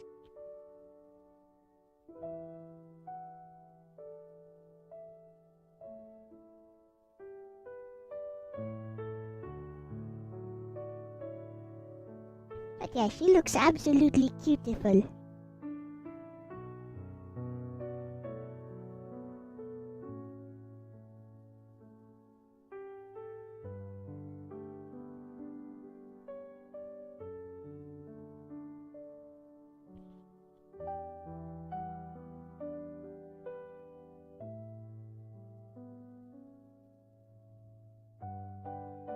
Okay. Alrighty. So, I guess, that's it for now.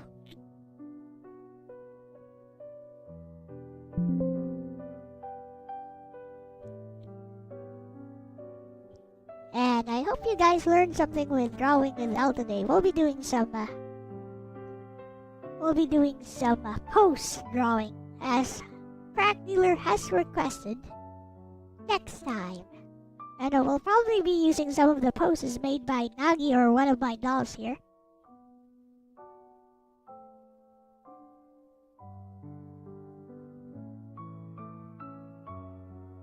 And yeah, I guess that about wraps it up. I will be posting the results of today's exercise in the community post as usual. And for those of you who are following along in the VOD, please feel free to send your submissions to lcx357 at gmail.com. And yeah, we're up to episode 8 now. How are you guys feeling about the lessons so far? I know I asked this earlier, but what do you think could be improved? What would you like to know more about?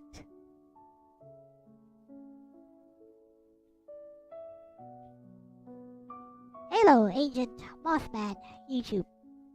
So, what do you guys think could be improved for the Drawing with Elle sessions, especially Crack Dealer and DJ Ronnie G, who are always here? So, thank you very much for that.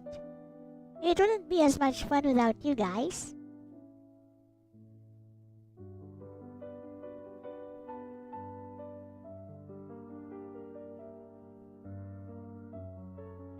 One thing I forgot to mention, there's 2 types of the Cospa Nagi Sanzinin heads. There's the limited edition looking to the side version. You like the pace we're with now? Wonderful.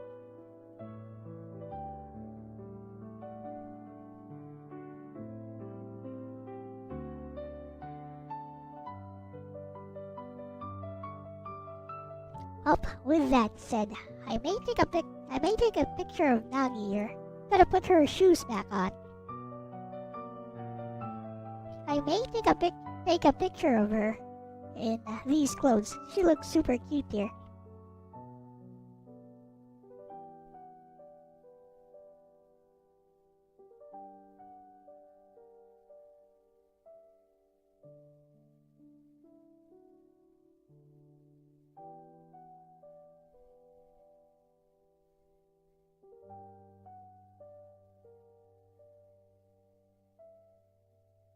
Gonna put her back inside her box.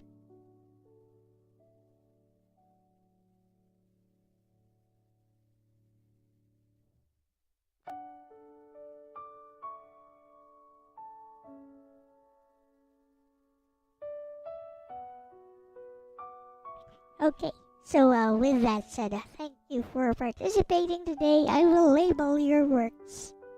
I know you've already put in your signatures. I'm going to put a label on everyone's works so that everyone knows who did who. And yeah, I hope you guys are getting proud of your works and what you can do now, because I feel you've come quite a way. You've come quite a long way, quite a ways since we first started with lesson 1. And yes, please do tell me if anything comes to mind, what you wish to learn more of. Would you like me to go over basic drawing techniques again? Like anything you want. Because yeah, you make these streams happen as well. So, with that said, thank you for watching. This has been Elle-C with my bestie Alexis for Drawing with Elle Episode 8, Objects and Light. You let me know how you get through day, y'all. So, bye-bye. Bye-bye. Ignite the sky, I won't look away. I'll fly through the tears, through the doubt, through the pain. Even if I break, even if I fall, I'll answer the call. I'll give it my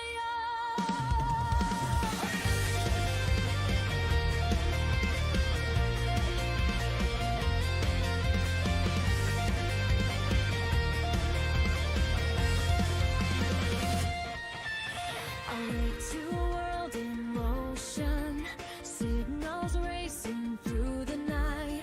Every star is pulling me forward, like it knows my name tonight. I've been drifting in between what I fear and what I see, but the future's calling out to me louder than the past behind. If I hesitate, I brace the fear, so I breathe and face the fear. Ignite the sky, I won't look away. I'll fly through the tears, through the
draw the line. This is my side. If hope is fragile, let it be. I'll protect it endlessly.